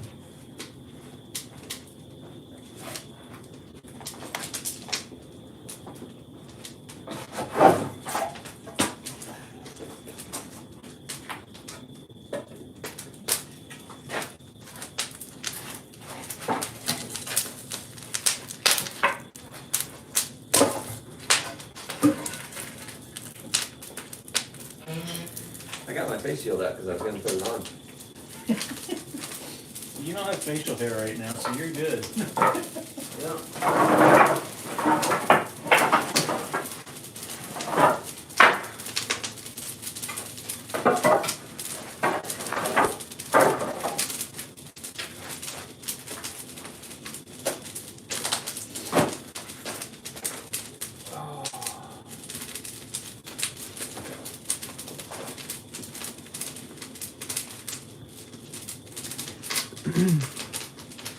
Sandra, hey, from Washington. Is that DC or Washington State? I'm assuming state. How do you monitor the temperature? So this right here is my barometer readout. I've got two barometers in the top of the kiln as well as cones throughout the kiln. So I monitor cones and barometer. Different results for sure. the guy I fire with is all about the bare clay and mark making. Yeah, Kyler, that's I love that style of wood firing too. So there's get some nice marking in here depending on where the pieces are. But oh, look at this! We're having a connection made here. Hopefully, y'all could help each other out if you need the help there in Colorado.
Whoops.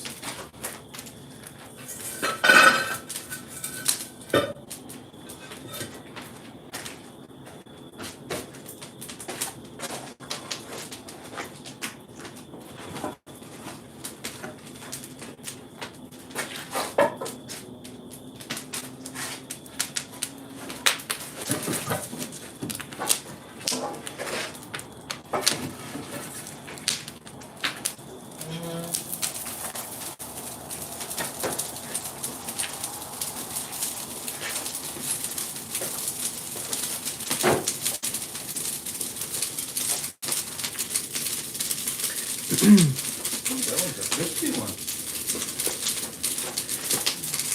How do you know how much wood to prep? That is a good question, Snowflower. Or Sunflower, sorry. SNFLWR. Snowflower, no, but it's Sunflower. Anyway, I just try to look at the pile of wood that I have, or at least when I started with this kiln, started to look at the pile of wood that I have and then what it got to. Just try to estimate it off of that. I just try to make sure I have more than enough. That's really, I never want to be where I don't have, I never want to have a fire where I don't have enough. Top temperature according to the barometer is usually around 2400. But by the time I get to the top temperature, I'm more concerned about cones than I am by the actual temperature. It's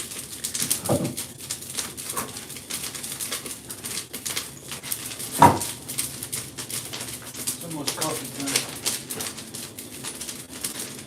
Yeah, I had some about 7, or no, 7, 4:30, something like that. I was sitting out here with DJ and they hit in the kiln. I was just like, Yep. That and the crackle, and you're yeah. as wide awake as I was last night, about 3:30, 4 o'clock. The crackle and everything, I was like, oh, nope, start doing push-ups. Haven't done that many push-ups since about 2 months before. With the blood flowing. Yep.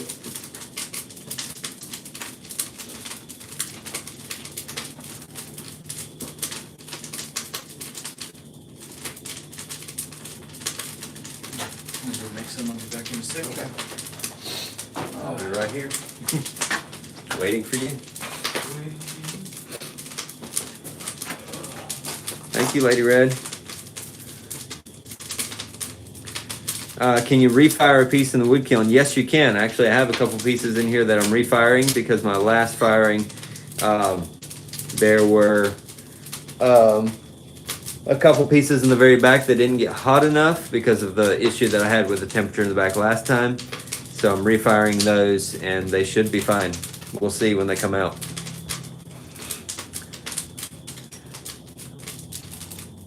Hey, Christopher, fellow Southwestern Randolph High School graduate. Graduated with my wife. Awesome. Thank you. Yeah, we're doing fine here. Appreciate it. Yeah. And great thing is I learned about pottery in high school, and it's what I get to do for a living now. So shout out to Mike Durham, my pottery high school teacher. You ever do a reduction cooling? Not in the wood kiln. I don't know necessarily how you do that. I guess you could do that in gas kiln. Actually, I'm going to try that in my gas kiln sometime soon. So you will see about that sometime soon. But we won't talk too much about that yet. When I have time, we're doing something cool. But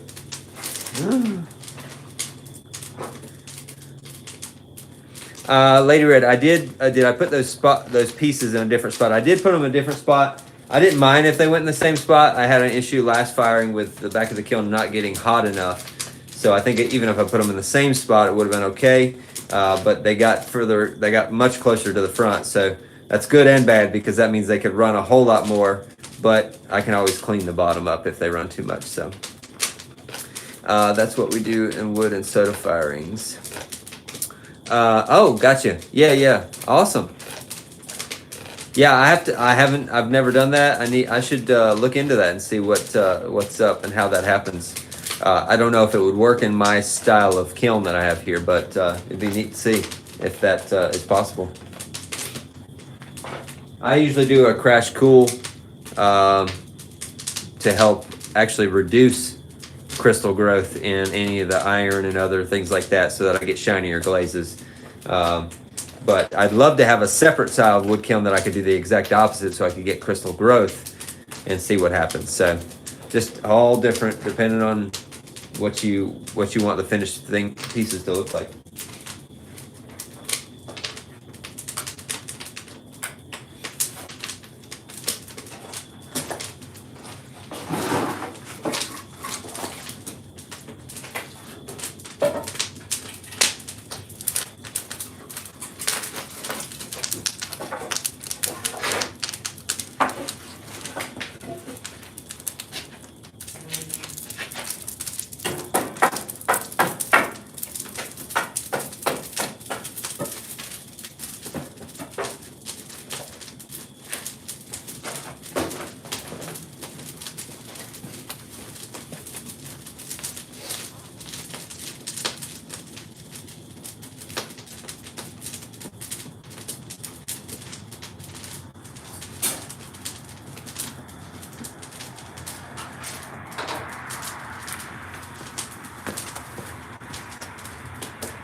David's out here, and I'm on live stream. Just I was like, oh, I don't want to be on the live stream. Let's see.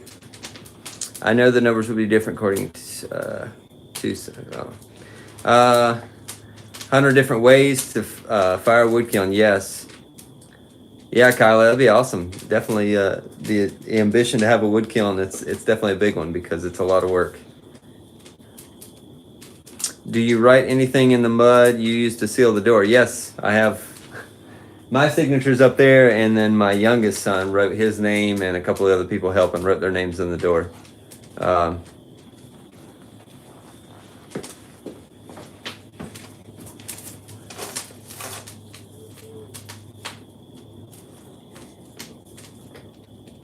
your attitude really good.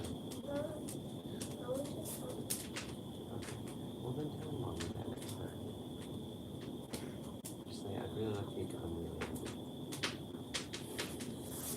But you need to have a good attitude when you do that too, because otherwise Mommy's going to get upset at you about that when you do something like that. But walking around with a bad attitude doesn't help anything. Okay.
I'm about to have to fix something on the door. So, let's see. Size, how many do you think are in this fire this time? Oh, I have no idea, Lady Red. Less than when John was here, and that was 791. But there's a lot more bigger pieces, so maybe 600 pieces in this one. I don't know. How often do we do the firing in the wood kiln? Right, this year will be 3 times, so every like 4 months. Next year is either going to be 2 or 3. I haven't figured that out yet. I found out what's wrong with the door. The little piece of shelf that I have here is cracked. Put another one in, or you gonna- No, what I'm going to need to do is get that, shove that thing over there so that we can open the door. I can stoke, put that in front of the door, and then I can work on that.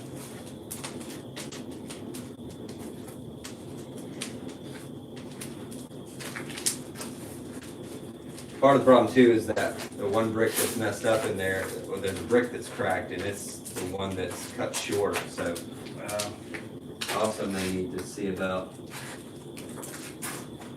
I think it's cut.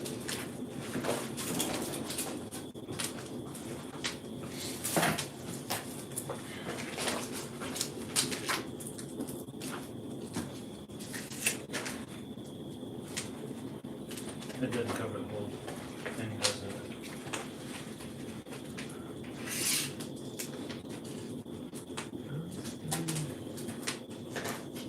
Yeah, it's like 3 3/4.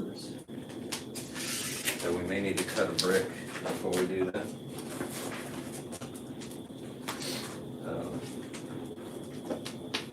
So I guess I'll stoke and then we'll cut a brick and then we'll do the whole transition.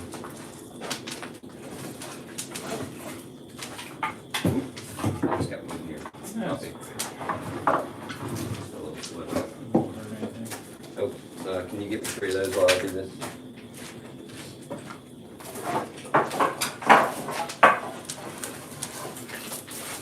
See, that top brick is Oh, yeah. split. Low one, too. Mm-hmm. Fine.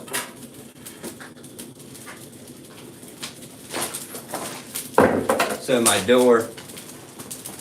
door is a metal frame, and then there's a thin piece of sheet metal, and on the inside of that is soft brick, and one of those has cracked, and we've had an issue before with all the bricks falling out of the door during the firing in the middle of the night, so not good. I need to try to fix that. So.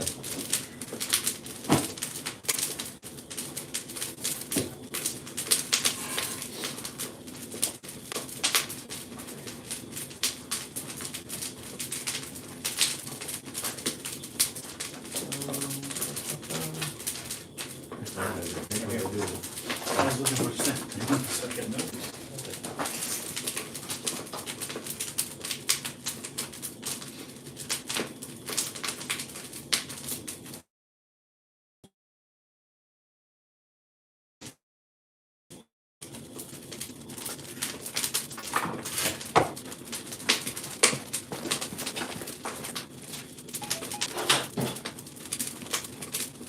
Is that you? No. Danielle.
Good thing is there's chocolate.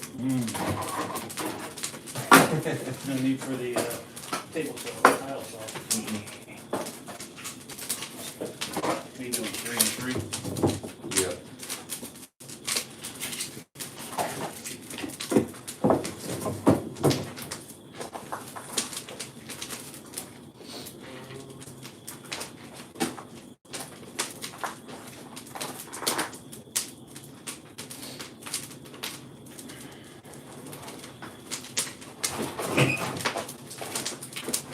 I really need a thin strip of metal to go in there rather than pieces of shelf.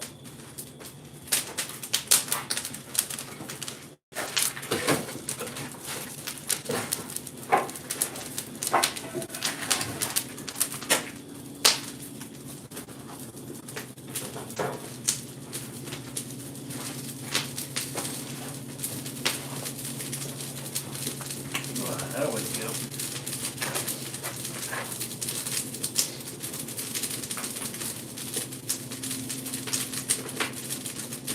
Yeah, that piece of wood cracked too. Yeah, I need a strip of metal to go underneath all those bolts.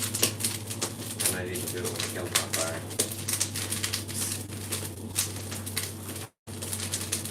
Be handy. Yeah, that would be nice, wouldn't it?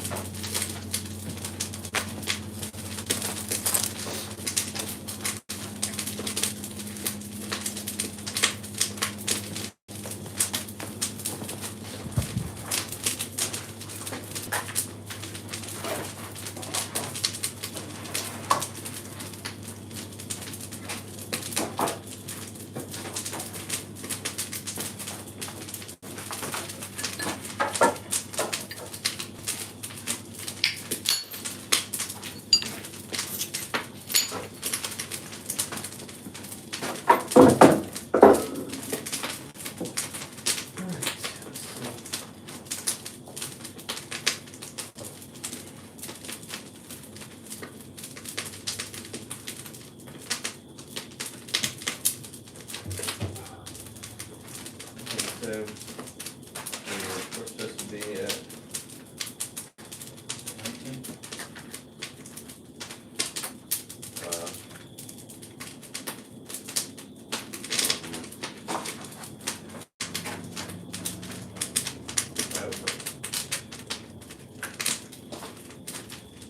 yes, 1900.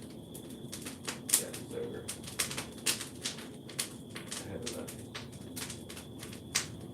So it's like 1926, something like that.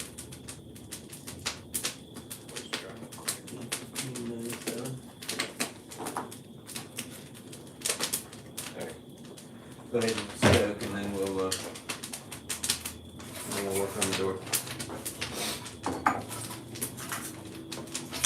leave it open this time? Yeah, I'll put the thing in front of it and then.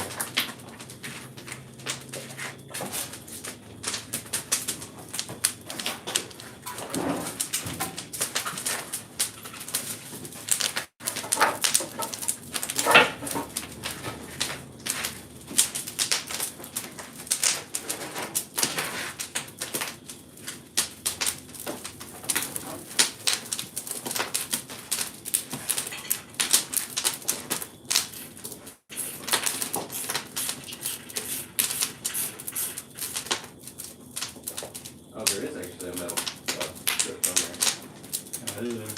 It just, I put these in there because that metal strip is so skinny.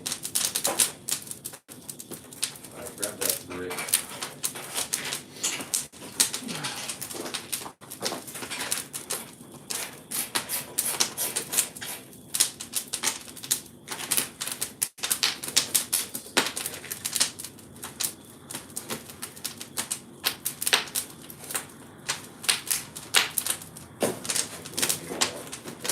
Right in there.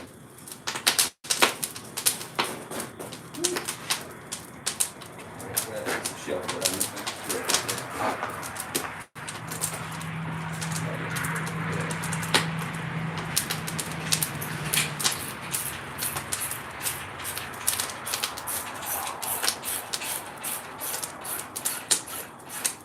Get a piece of wood that holds this thing. Or just push it against. Yeah, I was just.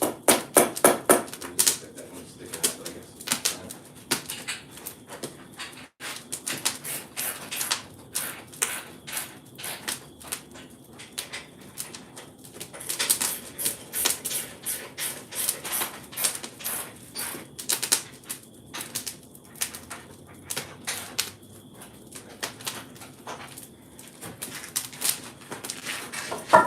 Still is.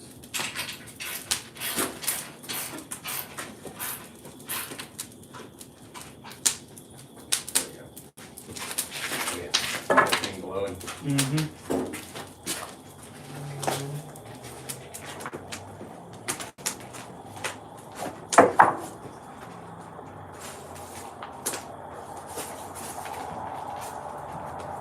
All right. Talk about action. There you go.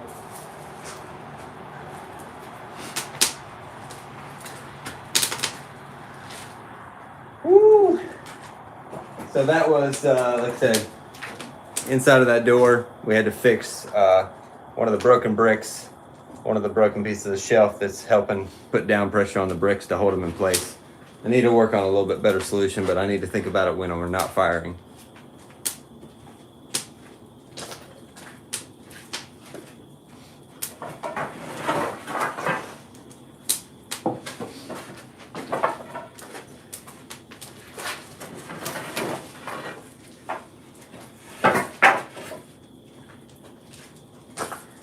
That contraption we had up there we use when we're putting salt in the kiln, because as you can probably see when we laid it up there, there's still a gap at the bottom where heat can come out. That gap is not for heat to come out, it's mainly to stick the blower in to blow salt and protect us from the heat on the top. Like 3/4 of that hole is covered, and then we can still stick the nozzle of the blower in there to blow the salt in and not burn ourselves up.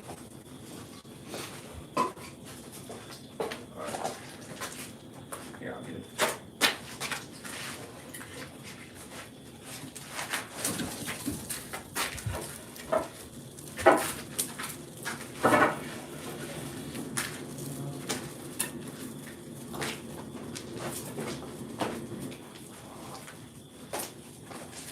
Sweet.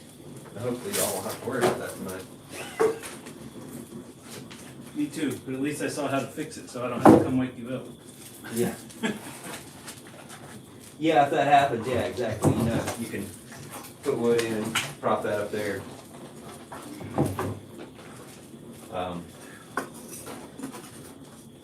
If you needed soft brick, they're right there on that rack.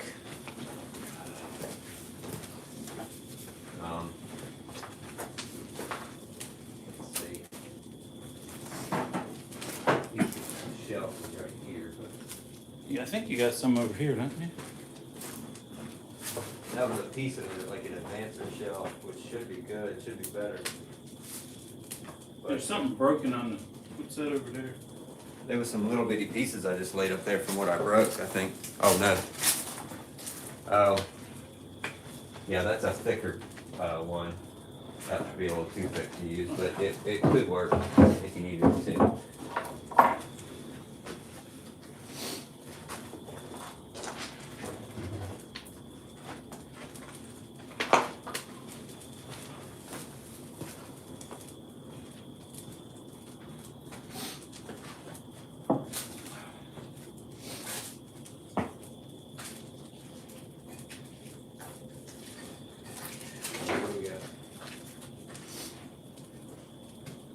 You just chip the small piece off Yeah. of it. Okay. So if we have to, here's a. Okay.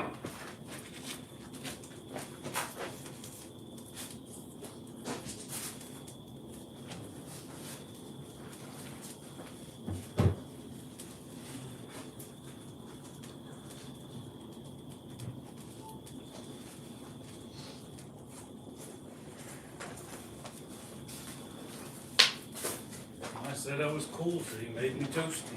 That's right.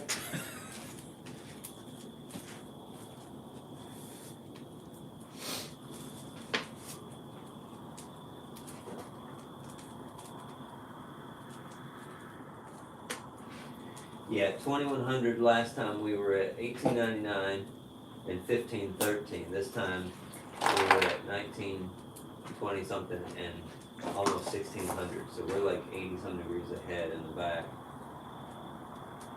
I put the damper to 8 inches at that point. We were having trouble getting the heat to go through. Right. Well, we're not now, so I'm just gonna keep it where it is.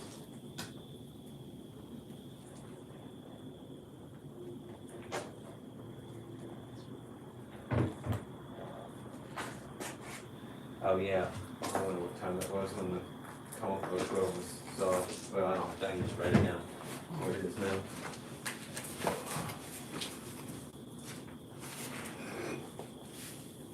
It is that. Touch it.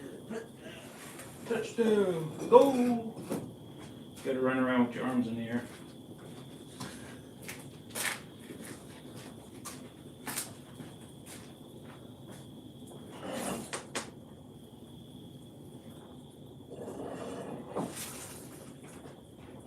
Flame going through. I didn't even look at that. I have to look up top to see that.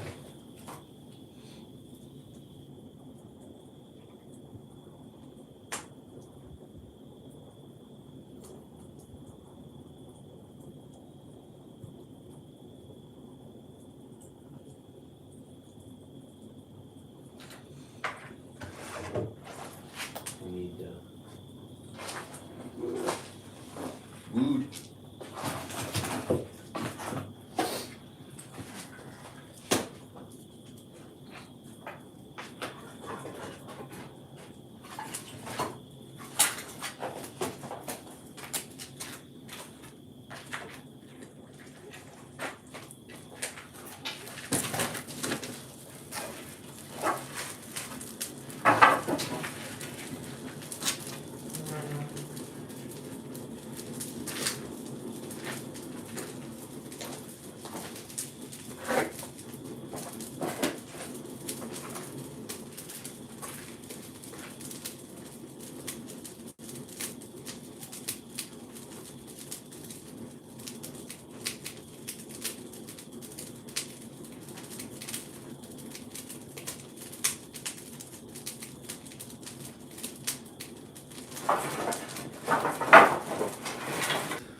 Sorry, I was gone there for a second.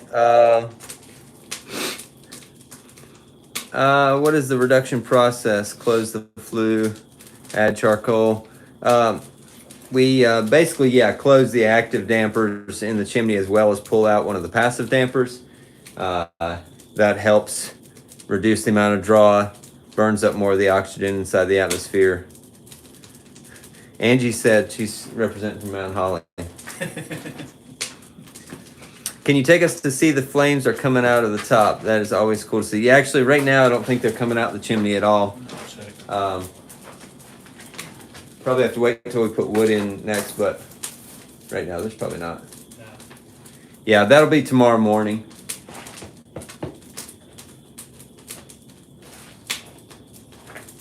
Or out of the top of the kiln. It may, by the time, well, we've already been live for 2 hours. Sometimes the blowholes on top will have coming out of those, but that's usually not until probably closer to 11, 12 tonight.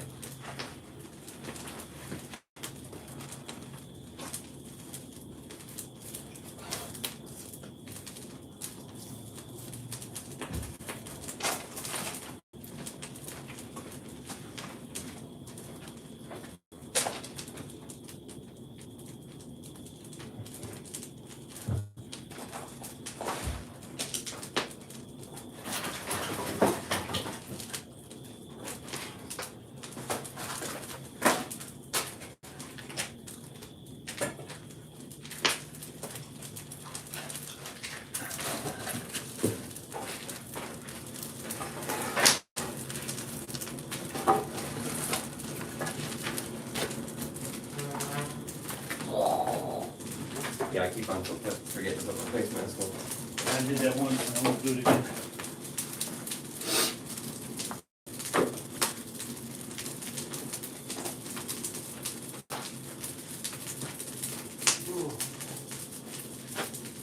The whole front of the shop is smoking. Oh, really? Yeah. Oh, yeah, I can see all the smoke stuff. You got the flames coming in the side now.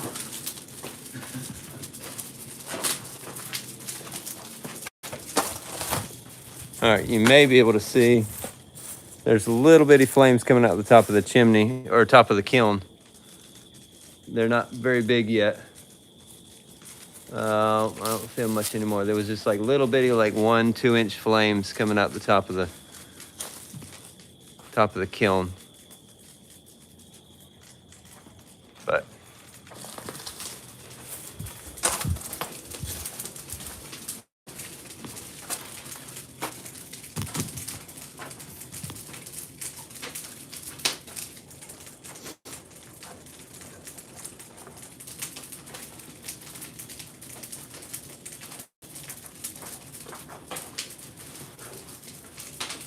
$1,600 in the back.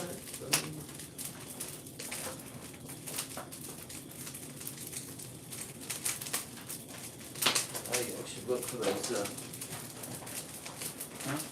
for the flame.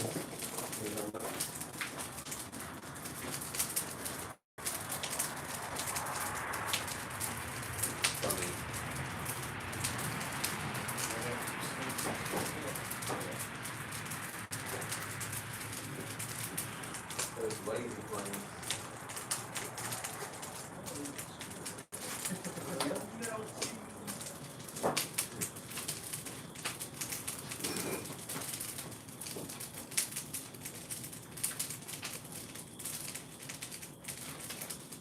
Oh, yeah.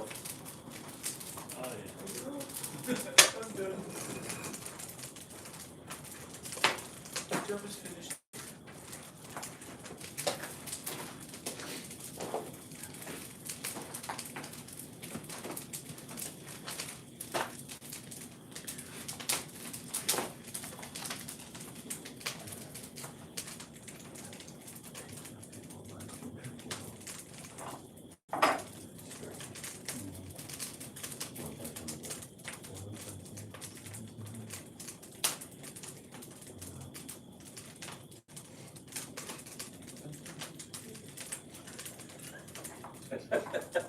I see Justice was playing with my mishaps. Yeah, he was. Had an insult to my injury. Should we show Angie what we bought? Yeah. Here you go, Angie. This is what we bought this time. Since I stepped on them. Ding, ding, ding, ding. At least it was only 2. Yeah. That could have been a whole. So then, after that happened, we were looking for more mugs to go on a certain shelf, and we were out of mugs. I was like, wait a minute, I found 2 more. David was like, oh really? And I was like, yeah, these. He didn't like that too much.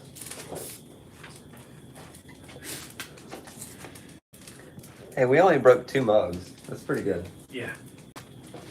And a soup. Mm. Well, that one's still usable if you just grind it off. All the pots that broke, David broke them. So, but he was here. He's been here the longest. So, can't really argue.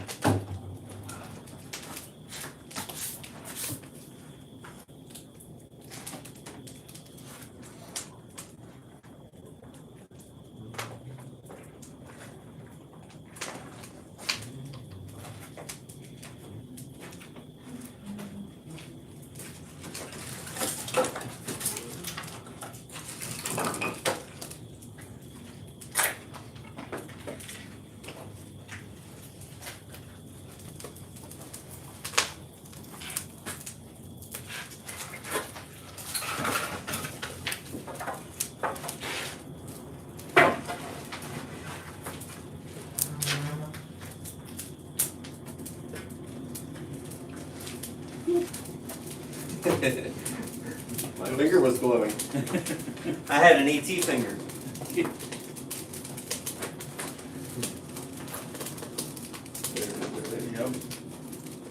Slipped on the briquette when I stepped on it. I was like, whoop, don't be doing that. Yeah. I think they're cool now. Oh yeah, I'm sure they are. Not really touched that. Well, I don't know, soft break will jump pretty quick, doesn't it?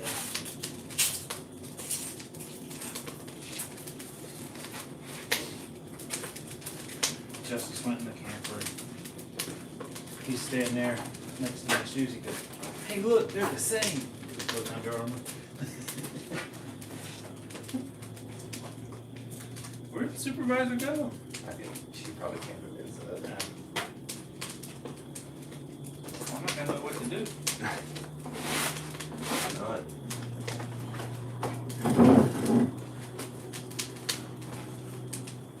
The master potter.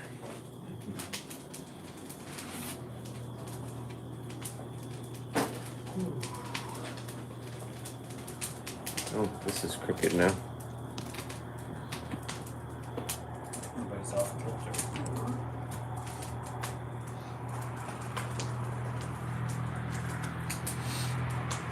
Let's see.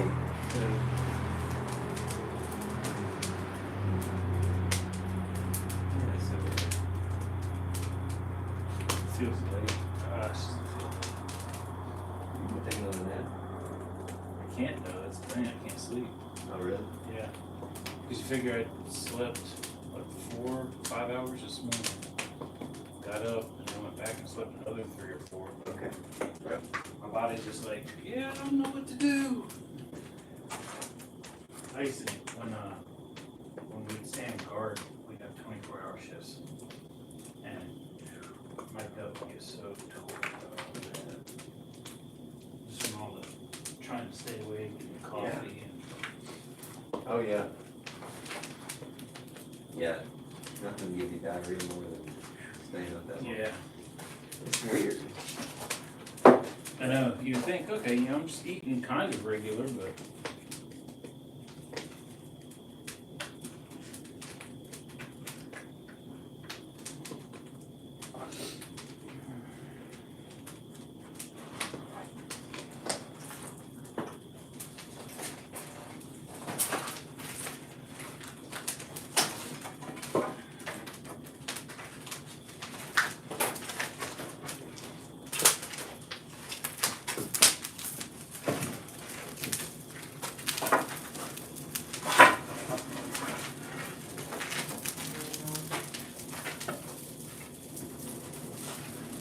Yeah, if it stays this come on, man, y'all can be like, man, this is like,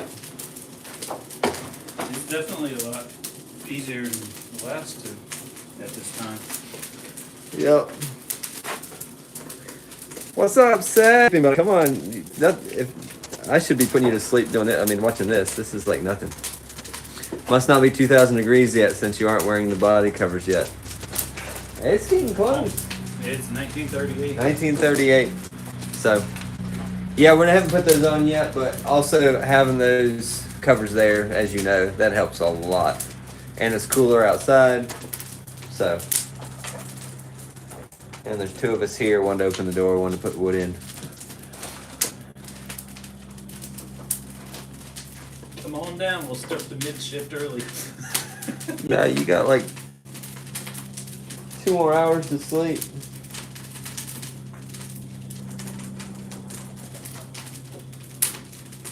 We'll take the covers off tomorrow morning. Kelly, you're welcome. What's your outside temperature? Yeah, you definitely need to wait another 2.5 hours. Seth.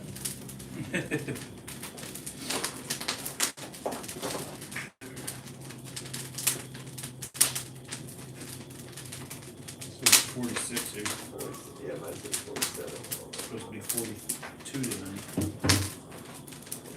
So 46 degrees outside right now. Supposed to be a low of 42. So not cold, but it'd be chilly if you weren't standing next to this.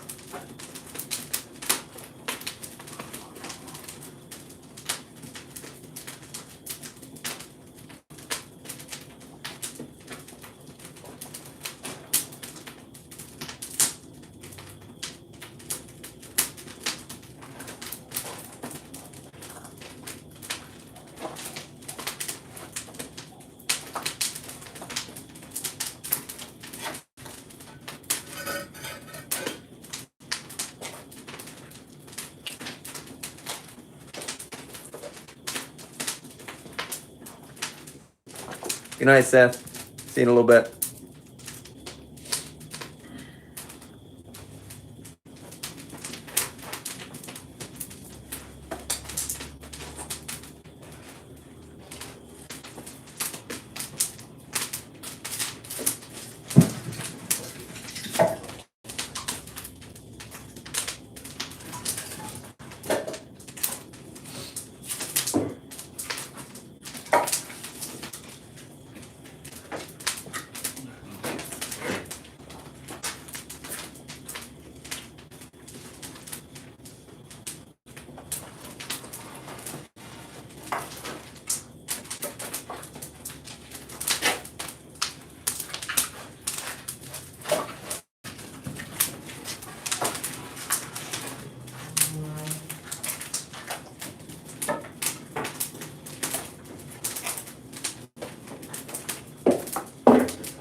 Still just crazy that you can get a fire that hot. I'm still amazed that you can get a fire that hot. Wood kiln size, I guess, depends on your willpower and helpers. Yeah, Lady Red, that's pretty good assessment there. Yep. Your willpower, ambition, and helpers is a big one. Yes, because the bigger the kiln, yeah, the more help you're going to need. Also, well, I've seen, smaller kilns, if you're going to fire a very long time, you definitely still need help. So.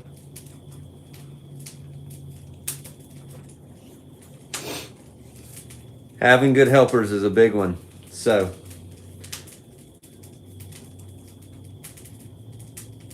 Yeah, so, let's see, I'll, on Instagram and here, I'll try to remember. I'll put links in the description for the people that are helping, so that if you want to, you can go follow them if they have Instagram, social media, anywhere. Yeah, I appreciate all their help for sure. Although some of them want to just stay quiet and hidden, like David. It's like, no, don't talk about me. Voice behind the camera. That's why I got my wife where she does all the talking for me. That's right. Get myself in trouble.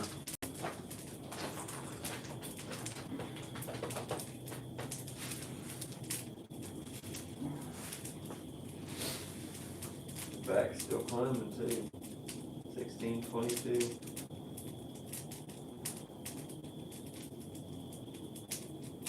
It's almost like we know what we're doing. Almost. Almost.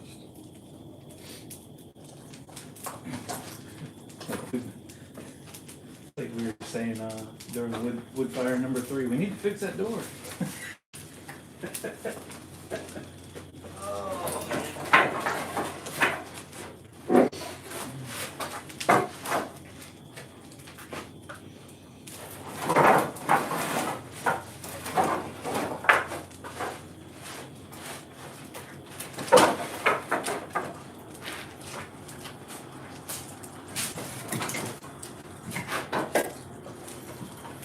Were we really talking about that then? Yeah. Yeah. Yes. But it wasn't as bad, and then the last, because John was here for it, and Yeah. then the last one that fell apart. Yeah. So,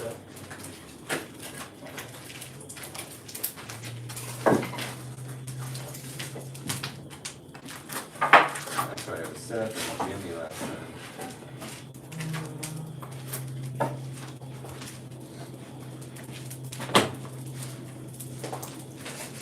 I got a little warm on the chest. Yeah, that's what Seth was saying.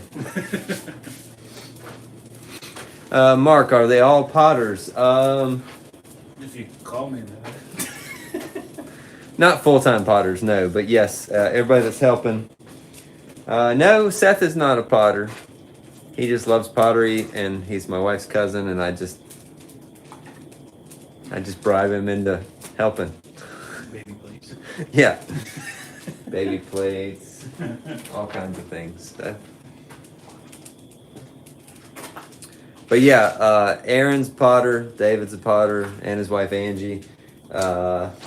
Kate, She uses my sweat equity. Casey, that'll be here for the first time tomorrow, or first time this fire, and he helped load one day. He'll be here tomorrow. He's a potter, and then Tom is also a potter. Like I said, all part-time potters, but they do make pottery. DJ. DJ helped today. He's a part-time potter, and then Seth. I guess Seth's the only one who's not a potter. But Professional stoker. yeah, he's a professional wood kiln stoker. Yeah, you gotta be careful the way you phrase that one. Well, I had an S in front of it. I did. Professional I did. stoker. Yeah, we're doing good. 1975, 76.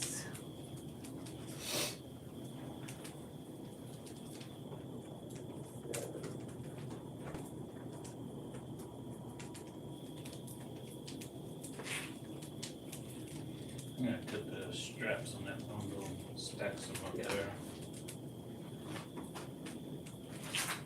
Do it while I have the energy. Yep.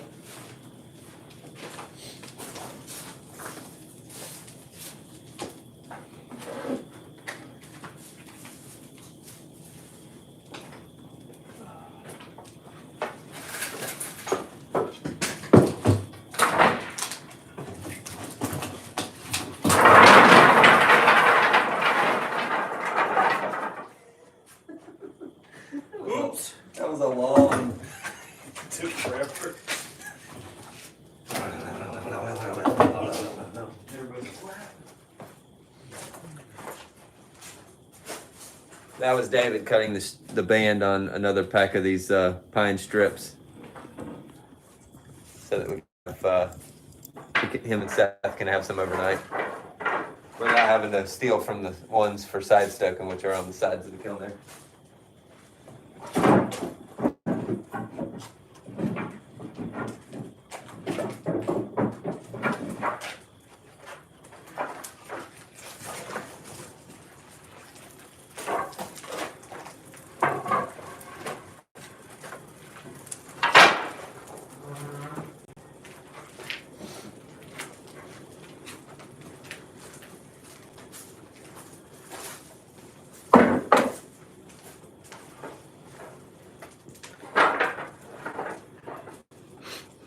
Kelly, I'm not doing the night shift. Well, I guess this is nighttime.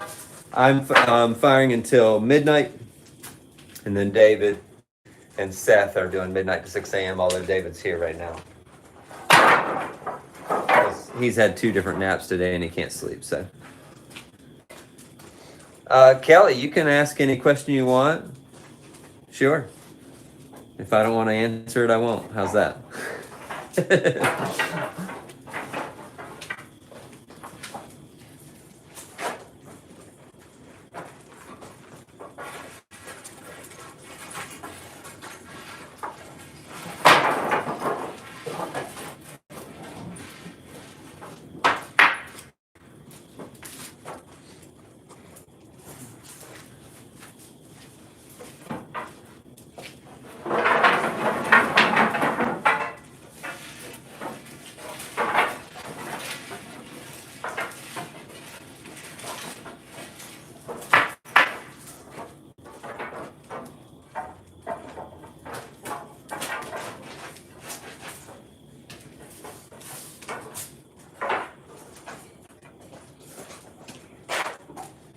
Supervisor's coming.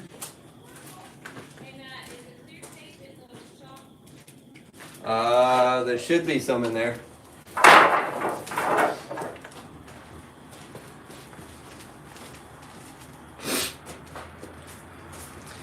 Recommendations for a good wheel under $1,000. I don't know the prices exactly, but the Pacifica GT400 is a good wheel. That's one of the lesser expensive ones. I have one and I love it. I don't know the price on them, but I think they're one of the less expensive, better wheels. They're made by Laguna. So Pacifica GT400. Check that one out. Sunflower, the temperature now is 1986 in the front.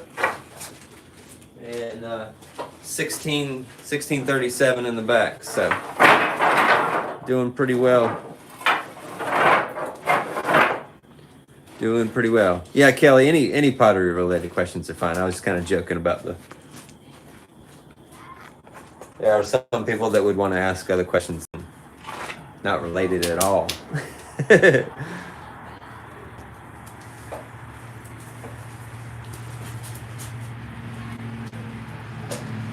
1982, that's really good.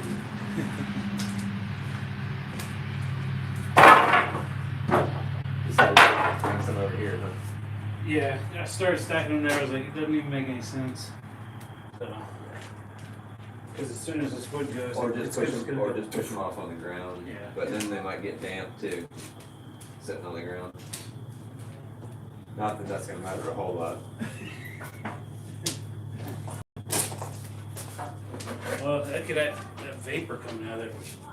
You put it in, get that moisture. Actually, yeah, that moisture can create reduction.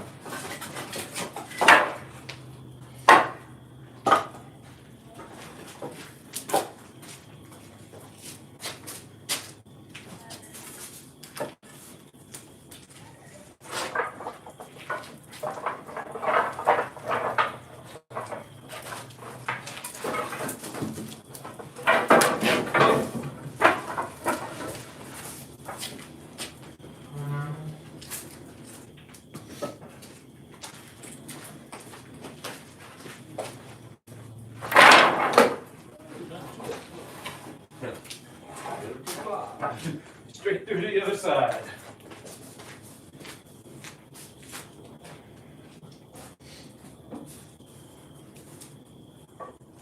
Take the side off. We all got caught there.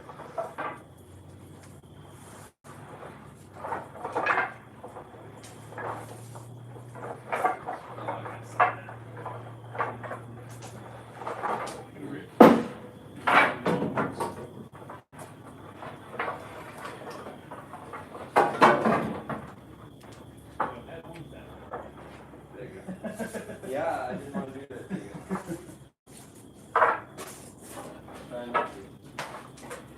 Whoa. There you go.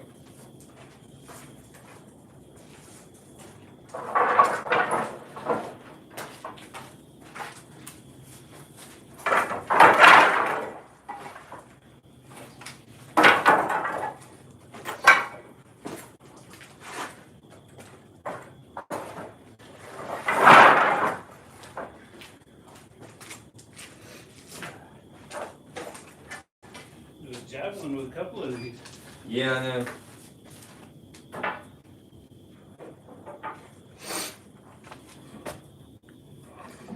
The Pacifica GT400 is 1,030. I have a Pacifica that I got used for 400. I'm very happy with it. Yeah, Patty. Yeah, that's not under 1,000, but that's pretty close. I'm telling you, I threw on one for years working for one of the potters I work for. And never had an issue with it. It's a great wheel, I think, for the price.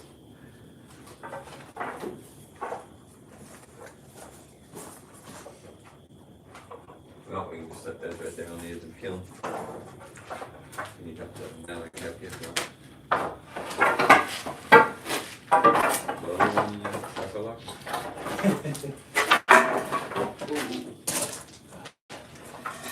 Justice is rubbing off on you. Yep, that's it.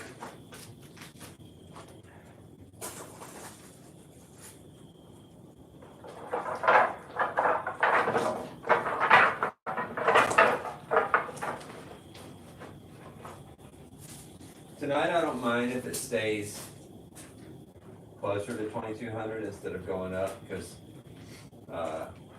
when I've come out here the last 2 or 3 firings, like all the cones in the front are already down, need to be down, and I'd rather it not quite be there. Just because that means it's that many more hours that the front stays hot. Yeah. And it doesn't really have to. So. Keep it between 150 and 22. So Yeah. Okay.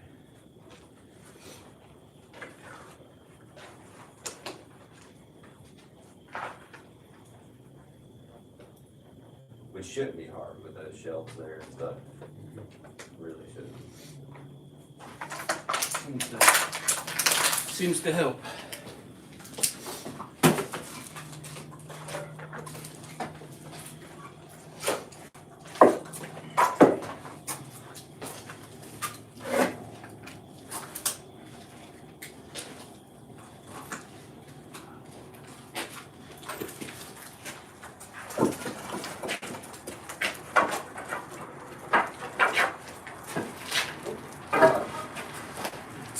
Yourself. Yeah.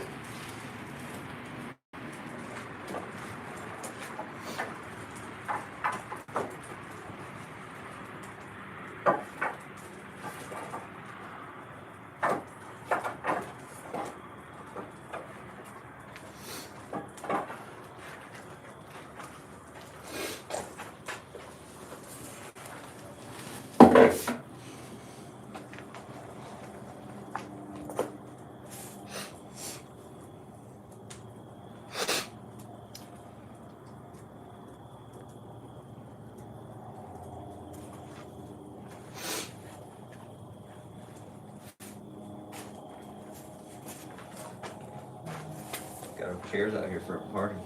Uh-huh. There'll be one tomorrow.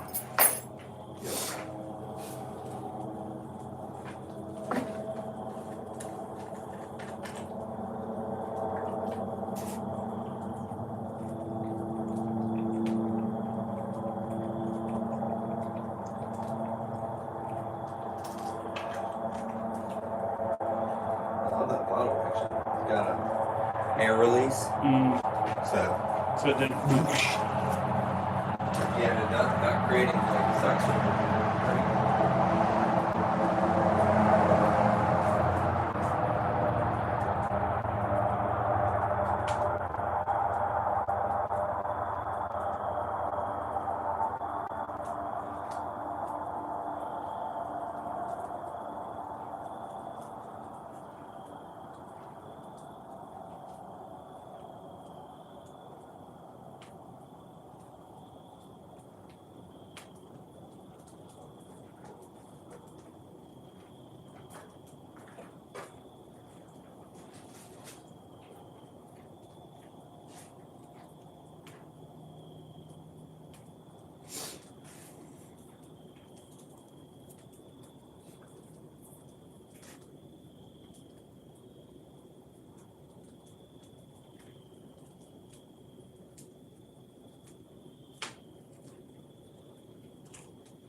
pieces of wood there. Smoke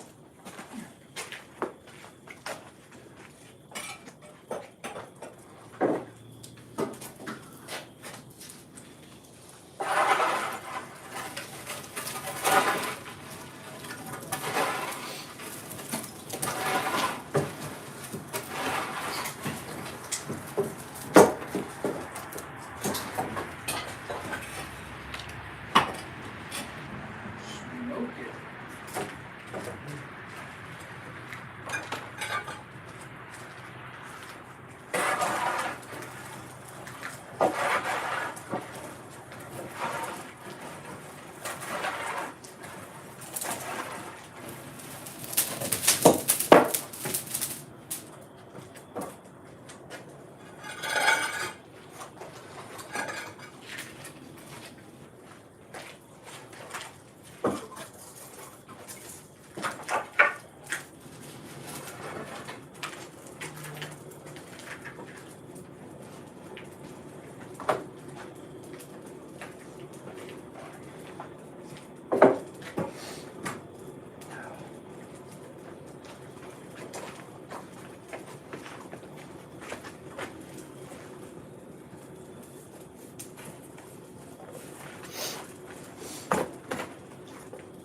Any more questions, comments from anybody? That's how Angie's watching the live stream. Dog's knocked out on top of her legs. We're not. Greetings from South Dakota. Oh, you're welcome, Brett. Glad I could be one of the ones to help inspire you.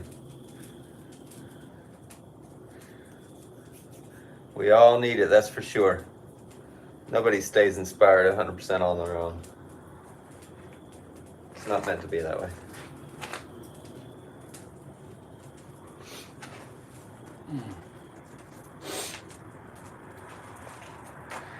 So temperature. It's climbing 1990 right now. Bless you. Thank you. All right. Might be the first time we hit 2,000, at least that I've seen. 98. 99. You can do it. You can do it. Boom. Look at that. And then the back temperature is this one over here. So 1657, 58. Supposed to be at 2,000 in 15 minutes, so we're a little bit ahead, but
Dawn, what temperature do we blow the salt in? Well, tomorrow, the salt is more based on getting cones down. So I want to get all the cones down that I want down before we put the salt in.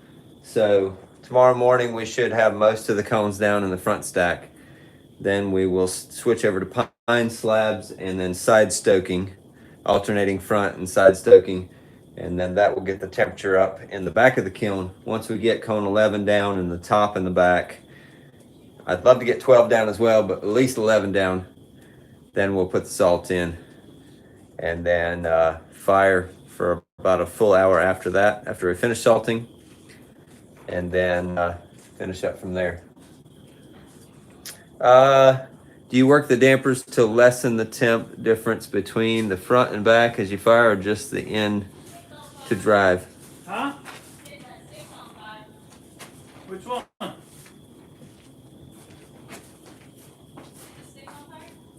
No. It looks like. Oh, because the light hitting it. I was like, what? There's no stick on fire? Scared me. Yeah, Mark, great question. The work with the dampers to create pressure, also to even out the temperature, top and bottom, front and back. There's lots of different reasons, and you use them in different ways throughout the whole firing. So.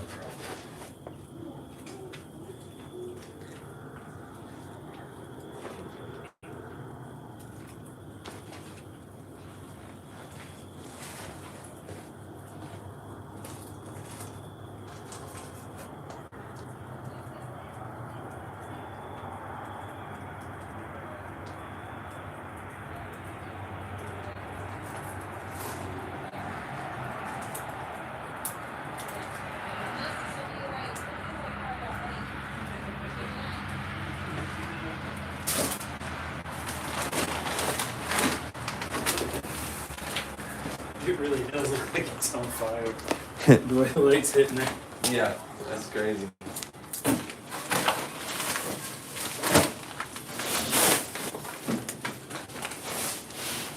I just didn't want it to soak up any moisture from the ground.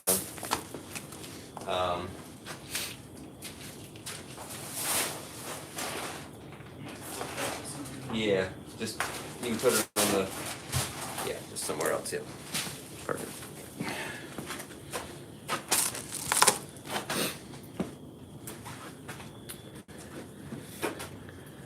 Let's see. Do you typically run that temperature difference 250, 300? Yeah, early on there's a bigger temperature difference front and back, and then it evens out towards the end of the fire, and yes.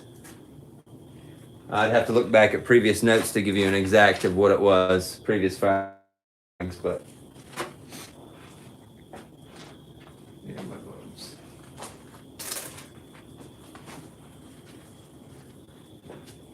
Oh goodness. It's rocked.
So I can tell you that last firing at, let's see, it is 20, what is it, almost 2,200 hours? Mm-hmm. At 2,200 we were at 2015 and 1624. So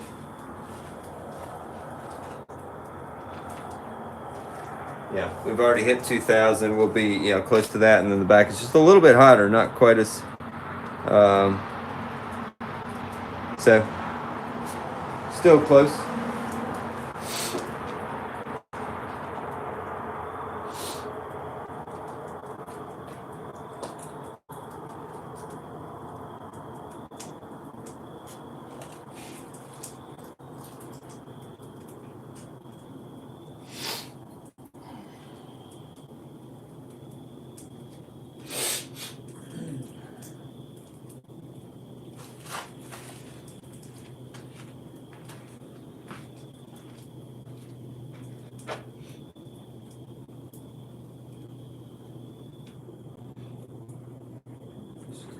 So right now it's about 40 degrees hotter in the back than it was last firing at the same time, but the front is about the same. So that's good because reaching the temperature in the back is always harder. So in the next 30 minutes to an hour, we should start getting the other cones in the front soft. So I have in the cone packs, I have the O12, which was down, they have 6, 7, 8, and then I'm out of cone 9s for whatever reason. So my second cone pack has 10, 11, 12, 13. So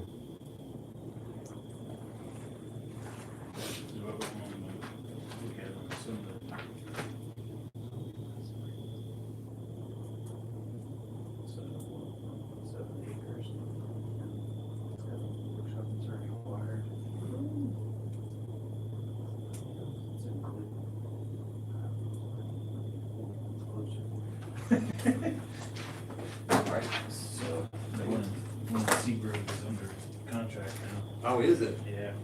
Wow.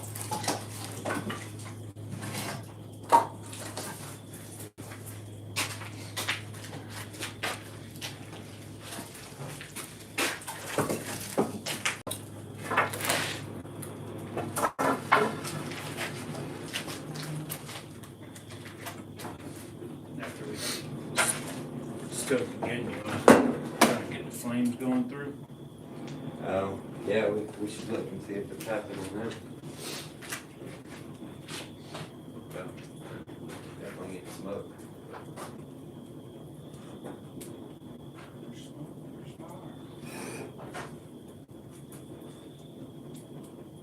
Not too much, Yeah, it's probably right past time.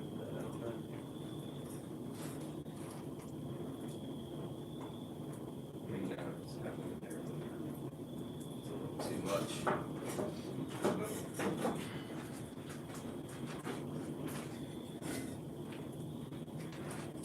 Kind of smoky. Yeah, it's alright. It's gonna be hard to capture. Something you gotta see in person. huh? Yep.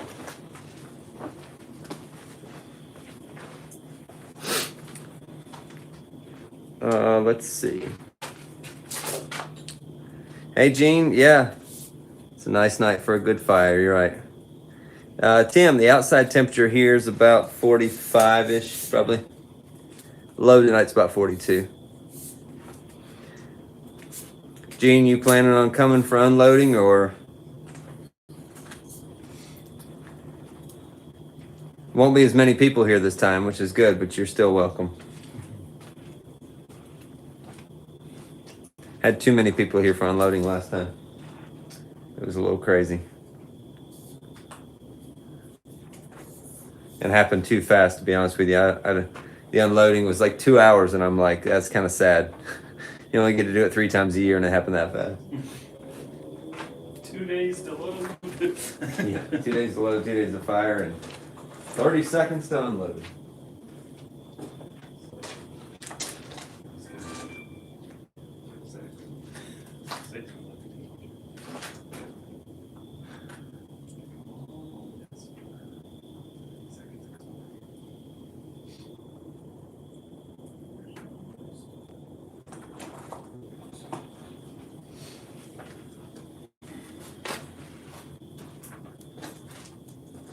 All right, Gene.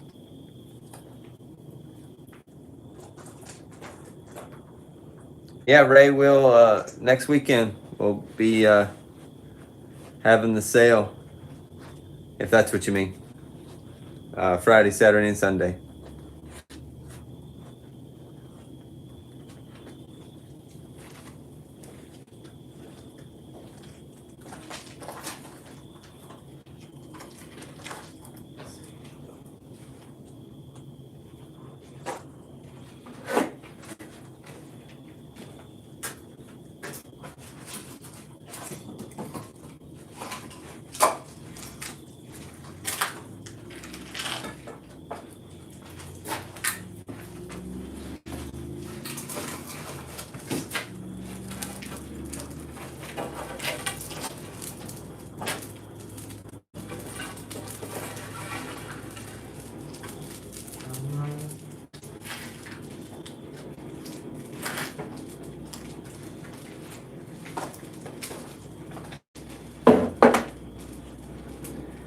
where sometimes when cones start to get soft, it looks like the top curls up first before it bends over.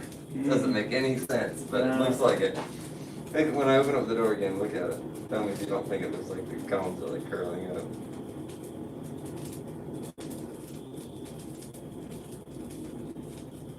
I'm trying to remember how to put this in,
Stoking. yeah. I can't Remember remember. 2015 and 1679. Remember what it was last time? Same time. It was 2015. Hmm.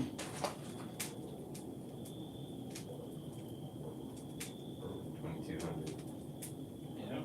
2015 and 1624. So at this time it was 1680 something, I think. Huh. 1679. Yeah. So about what is that? 50 degrees hotter in the back, but the same temperature in the front. Yeah.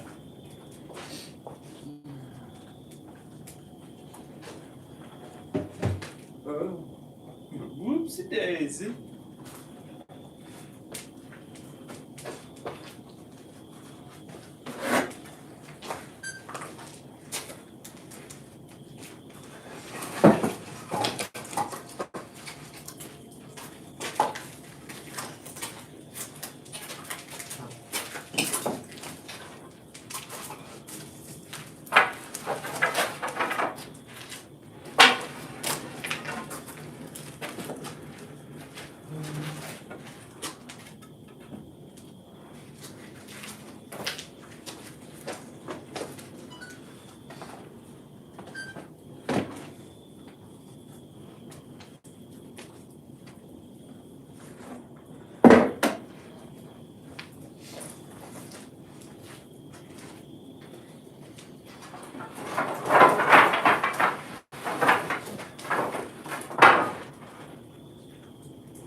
So bright I can't even focus in there.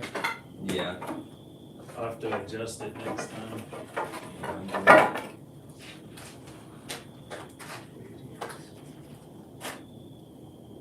Yeah.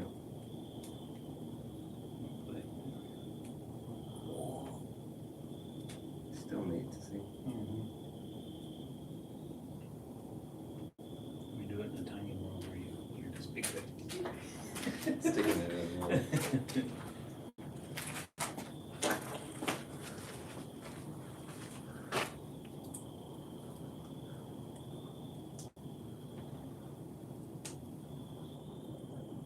Yeah, Ray, I remember.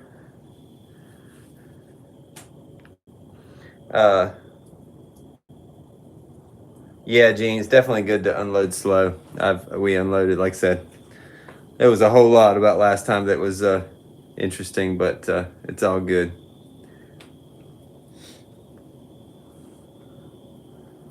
Oh, Harry, definitely. We're staying warm. It's easy to stay warm standing next to that thing.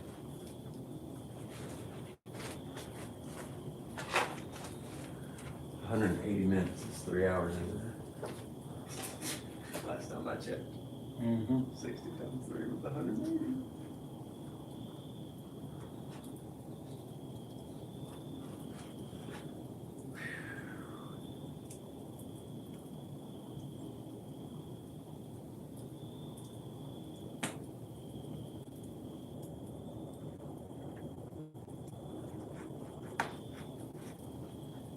Eight more hours.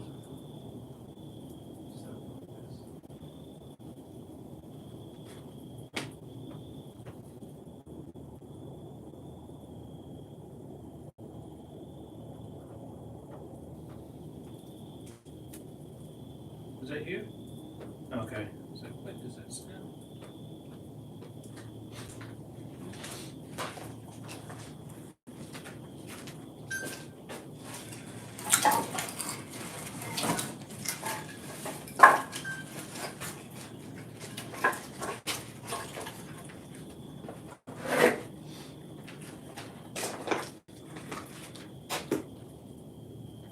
You need me to wait? Not go ahead. It's acting silly, so I gotta restart it. Oh yeah, I was gonna have to look at the column. We'll do that now. See if you think I'm crazy.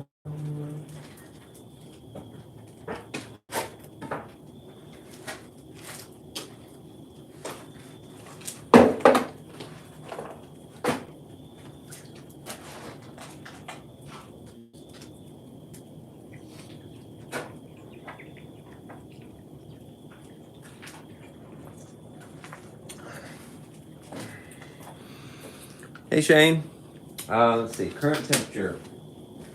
Well, it's gone down a little bit, but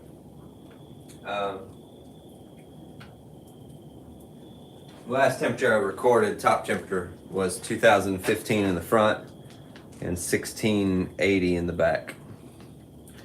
So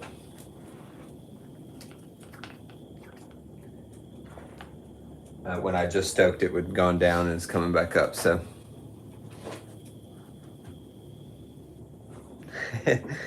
Yeah, forever. That's kind of going through the process here.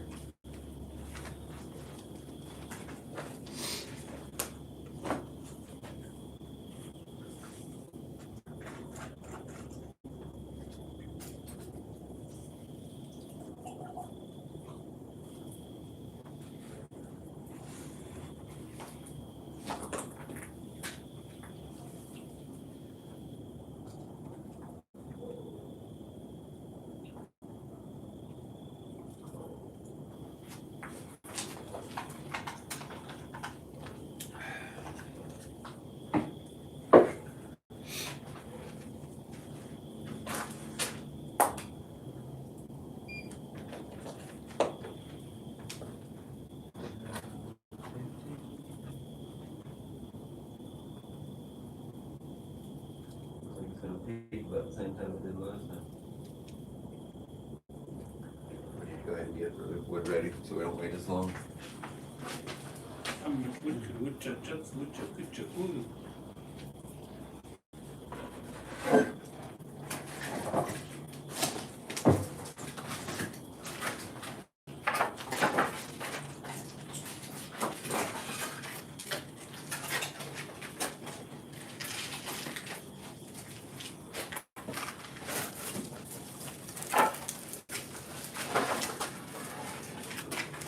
No, you're not insane. Okay, good. I can see too. They're like, whoop. Oops, gloves on fire. Yeah. ET finger. ET food, huh? David and I are talking about how the cones in the front there, they're starting to get soft, but before they start bending this way, the tip's like bending up, just at the very tip of it. It's the weirdest thing. I don't know. Maybe it's an optical illusion, but we both see it, so. What have you got left? About 8 or 9 more hours. Oh, that's just 8 or 9 hours until we start switching to the pine slabs. So, we're going up in temperature now till we get to about 2200. Then they're going to hold that until 6 a.m. tomorrow. Then we switch to pine slabs and side stoking, and we'll finish tomorrow probably 1 to 2 o'clock tomorrow afternoon.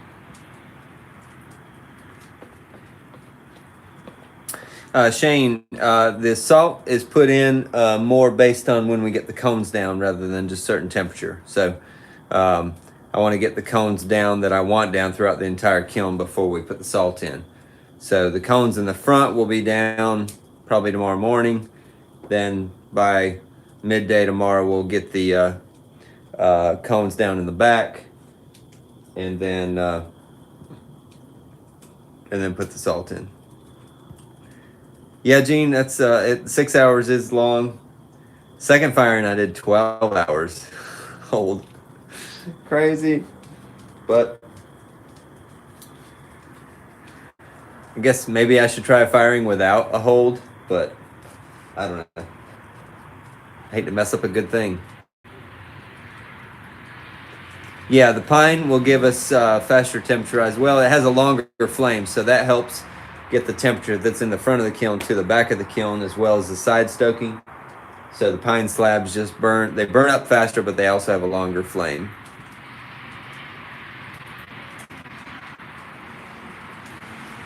Yeah, you want to see a side view of the kiln?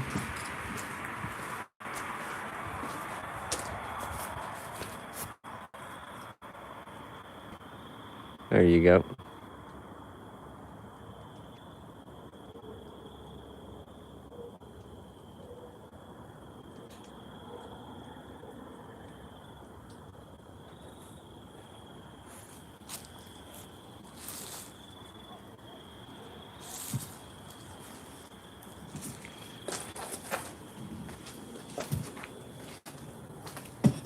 Whoops. Bumping the tripod on things.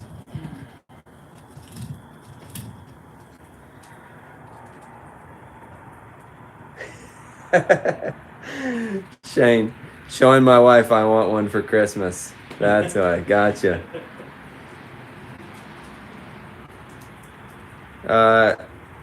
Do I ever consider auctioning my pottery? No, I do online sales, and I do. I give some pieces away for auction for special occasions. I gave one away today to go to an auction to help raise money for a 5-year-old with leukemia. So. You have 2 in there that you're supposed to. Yeah, Gene, come on by if you're down here.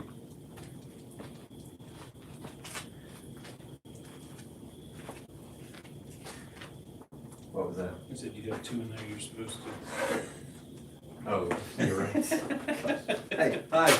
I want to hear your lip. Quit being my conscience.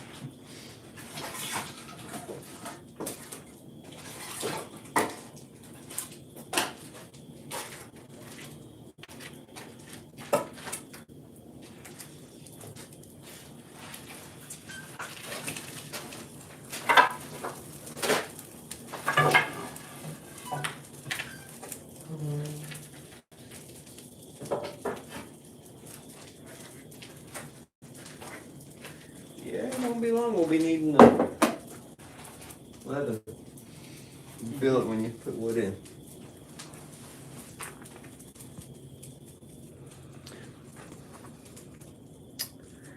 How did I decide what style of wood-fired kiln to build? Local, tradition, or other? Oh man, I went through a couple different options. What I wanted to build is not what I ended up building initially. So I fired several different styles of wood-fired kilns. Looked at several different styles, but then some of them. All right, good night, Gene. Basically, for me, it came down to the fact that I didn't have a hill to dig into to really help with buttressing the kiln with the earth, as well as just the amount of space that I had.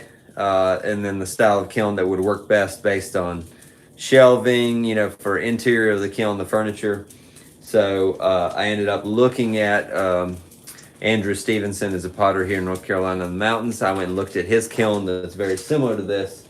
And so I ended up deciding on this style because of looking at his and knowing that his fired well, and just kind of patterned mine after what he had built. And it was because I could frame the whole thing up with metal framing like I have, helps keep it all together. A lot of times people that dig into the side of a hill use the earth to kind of give it support. Like I said, I didn't have that option here on my property. And if you're going to build something without this kind of metal, you need to do a ton of concrete buttressing to hold it in place. And I didn't feel like spending that much money in concrete. So it's part of the reason. This one totally makes sense in the sense that inside is perfectly rectangular, so the shelving fits in perfectly. The kilns that are kind of like, you know, got a nice flow to them, an angle where they taper in on the sides and the top. They have great air, you know, flow of the air and the heat, and they're beautiful kilns.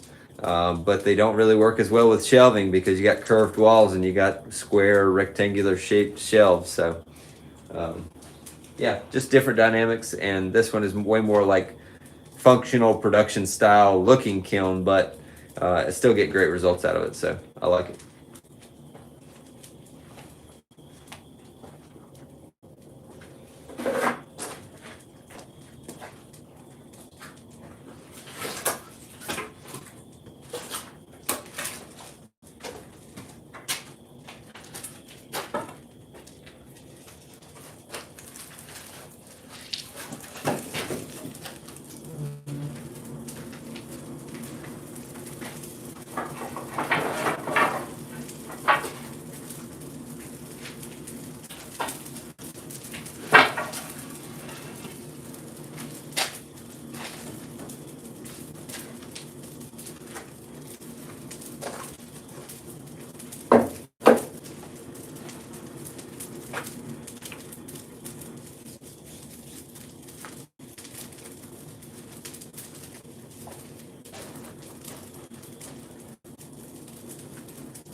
Let's see. How did you learn to fire a wood kiln? This is firing number 6, but you had to have some experience prior. Yes. I helped a friend of mine, Joseph Sand, fire his wood kiln about 15 times over about 5 years. And then I fired probably close to a half a dozen other times in different kilns. And so all that experience before I finished building mine, I was building my kiln some of that time. Yeah, I can zoom in on the kiln while I'm putting wood in. And I don't know how much I'll be able to. The brightness might get to be too much, but at least I can do that maybe next time before I stoke.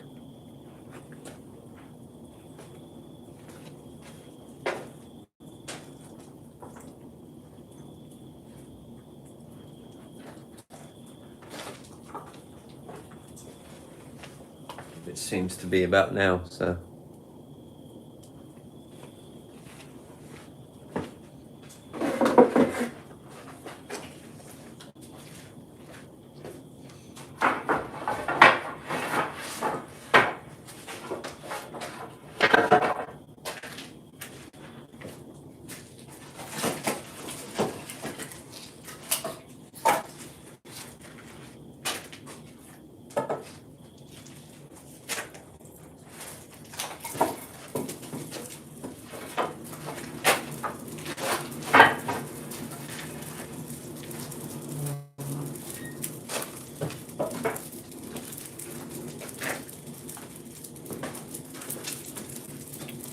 You were blurry. Yeah, it looks blurry, but.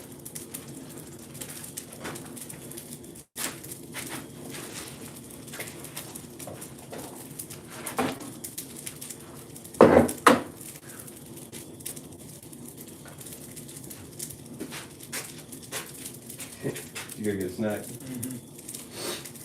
You got cold while you were gone. Yep. It's that dampness.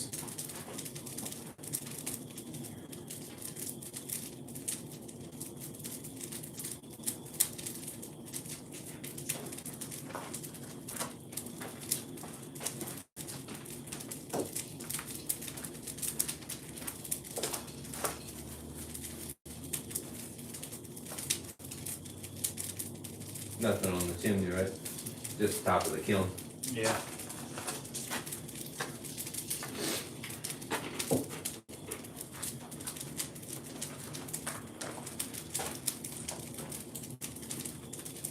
Yeah, 1701 on the back. I should check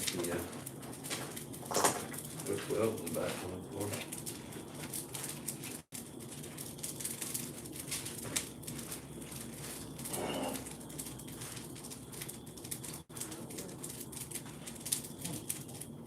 Looks like it's not soft, but 1500 degree tone now. Should be going down.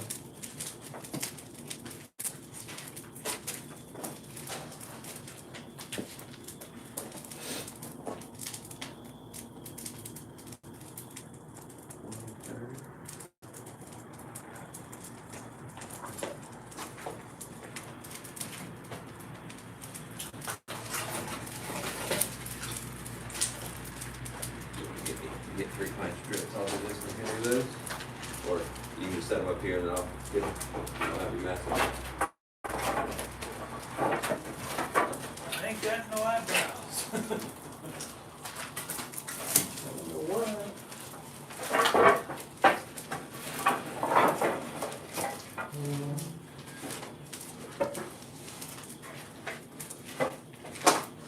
Yeah, it's about to get you in the neck too. I looked up and I'm like, ooh yeah. Toasty, toasty, roasty.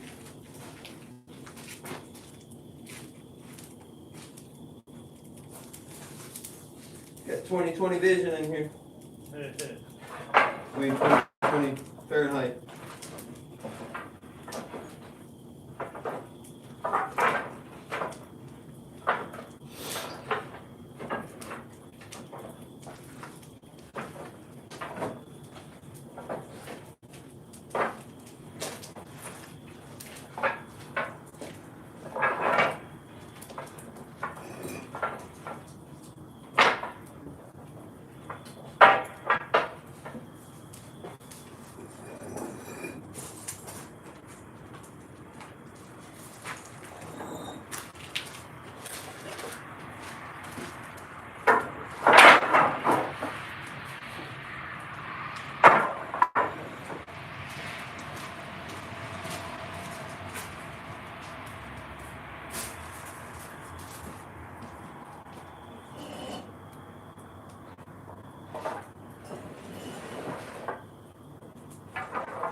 That'll warm you up.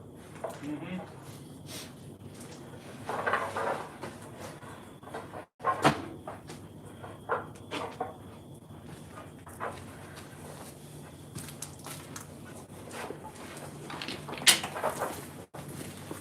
About 1 o'clock, I was like, man, I wish it was cooler. Yeah.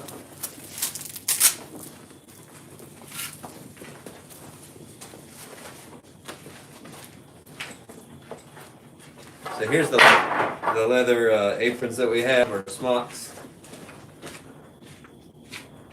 I'm getting ready to put one on because Stoking is getting a little toasty on chest, shoulders, and especially in the neck because my neck's not covered. Even though the face shield, as soon as you look up, the heat hits right there.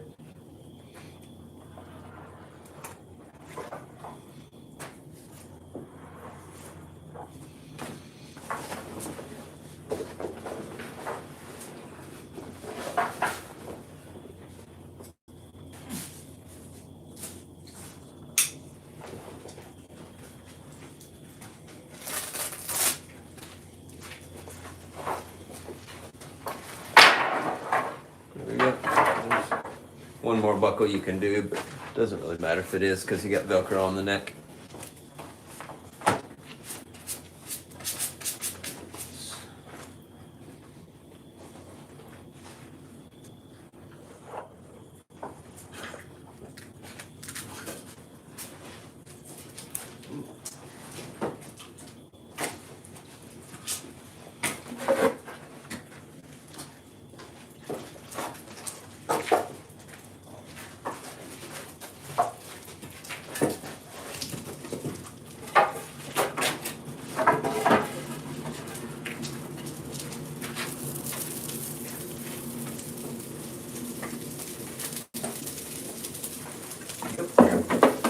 Doing it all, that's not. On my hands more than anything, that's not. Toasted.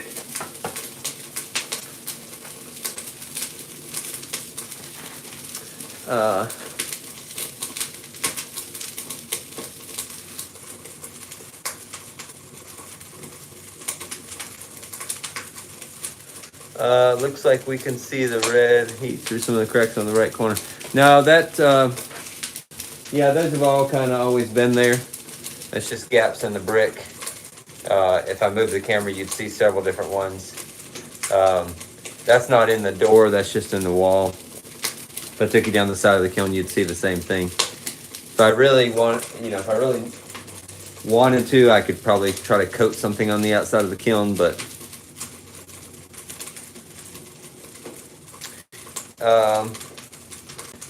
getting to that.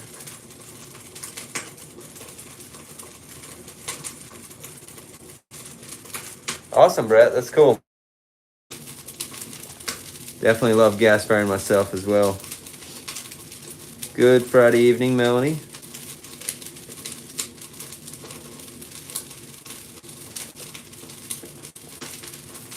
Maybe see if I move the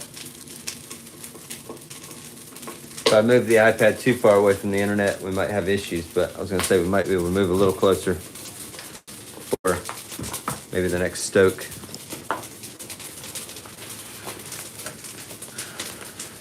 Party cheers out of the way.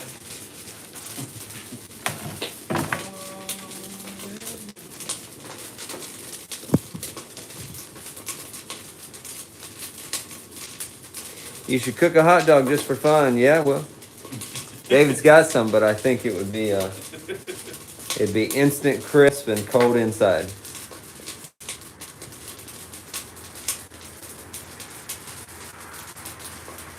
Well, Corey, come on back.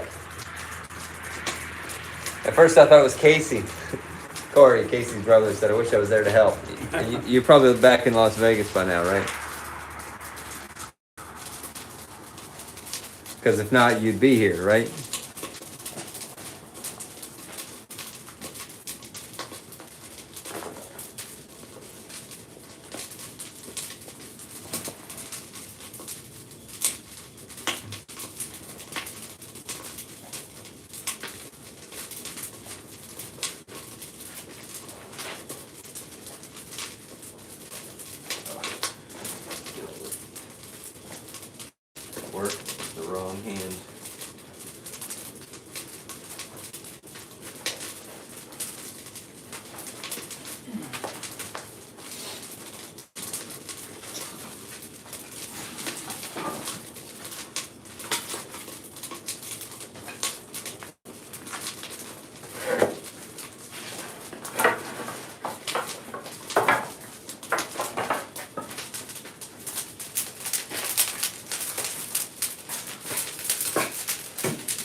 chill with that one. You did? Yeah, right up my back. I don't know where that was. Sitting in that cold party chair and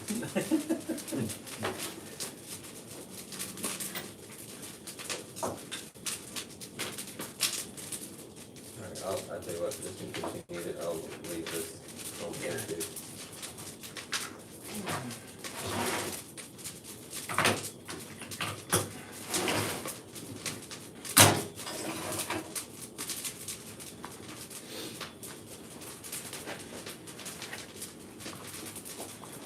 Forgot where the iPad was.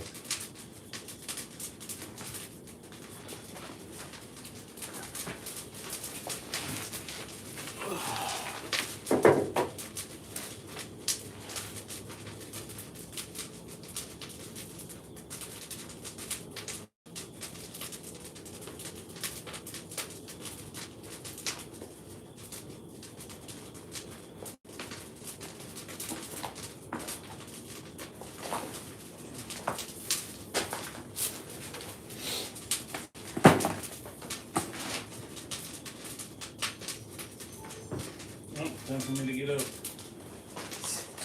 Your alarm going off? Yeah.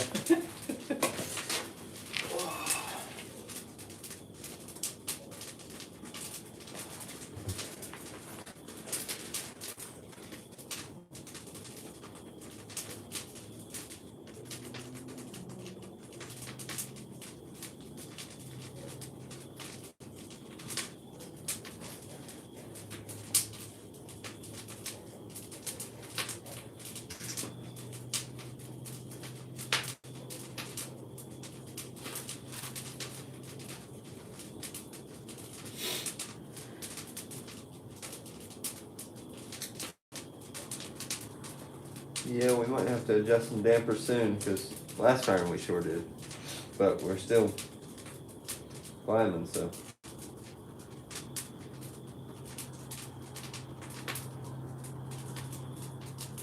As long as we're doing it this way, I think it's probably using less wood, so Mm. if we can keep it like this, the better. You know what I'm saying? Yep. You know what I'm saying? You know what I mean, Mark? Smell what I'm stepping in.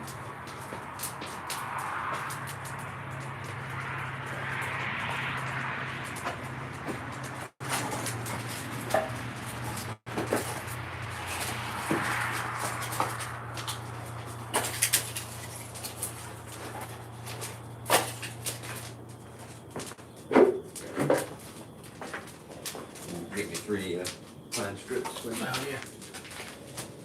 I got just that down.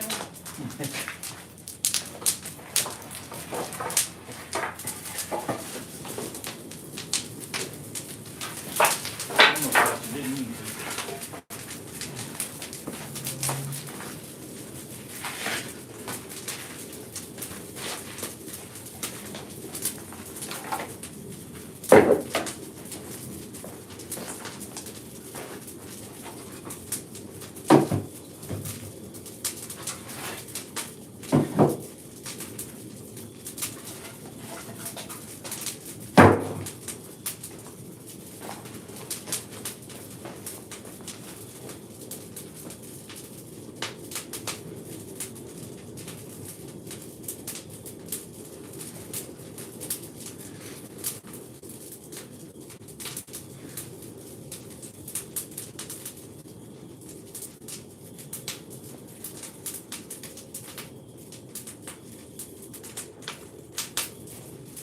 Awesome, Melanie.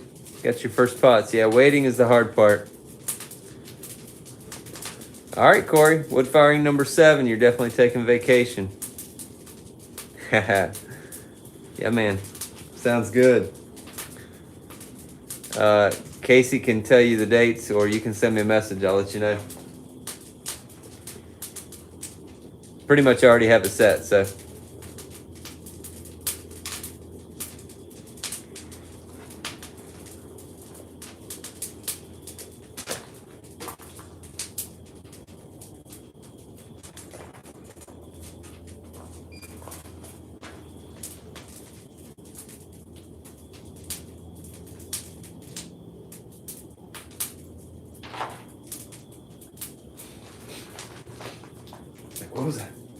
ice settling.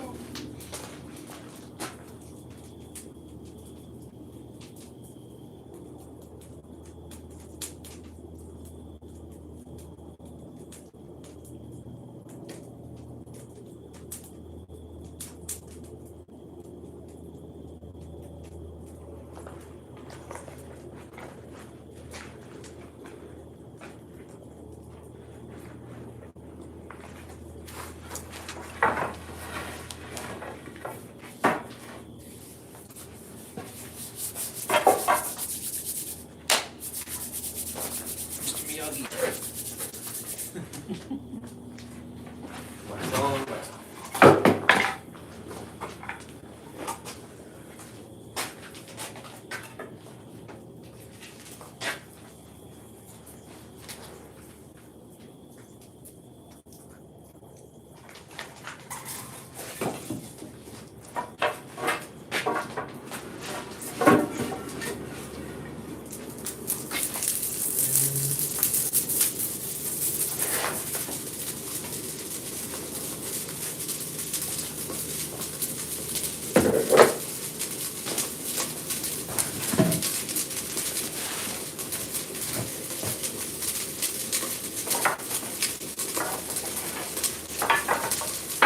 Angie said she thinks the comments on your,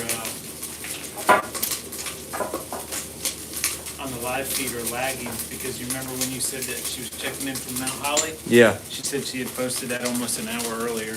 Oh, goodness. Yeah, I think the comments are lagging too.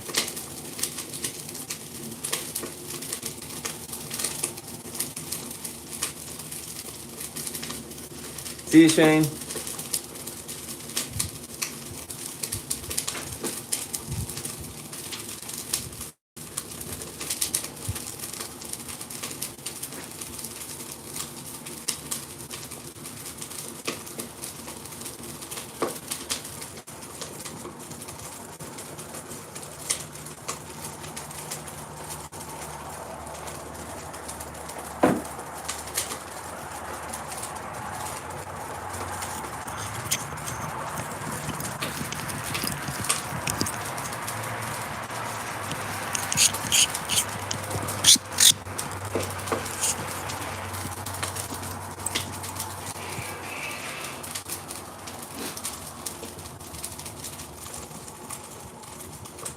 All right, we'll probably just go just a few more minutes and then end the live stream. So if anybody has any more comments or questions, don't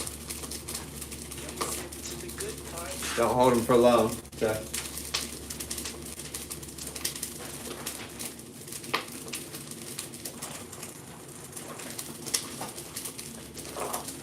Don't mind David looking at Instagram.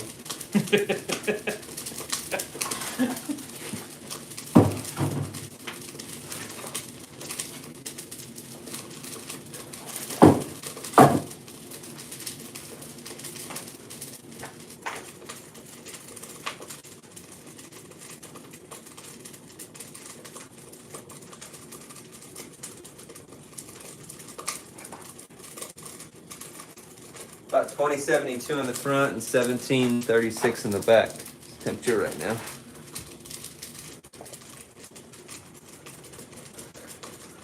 Oh, Melanie's saying that she used to live in Mount Holly. Ah, Haha. small world. Hey, Mark, you're very welcome. You're welcome, Brett. If anybody's up at 7 a.m. tomorrow, we'll be live again. All right, Gene. All right, one more stoke, and then we'll sign off.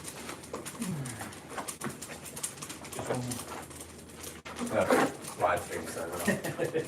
Not the kiln sign off. Oh, I'm gonna be taking that one.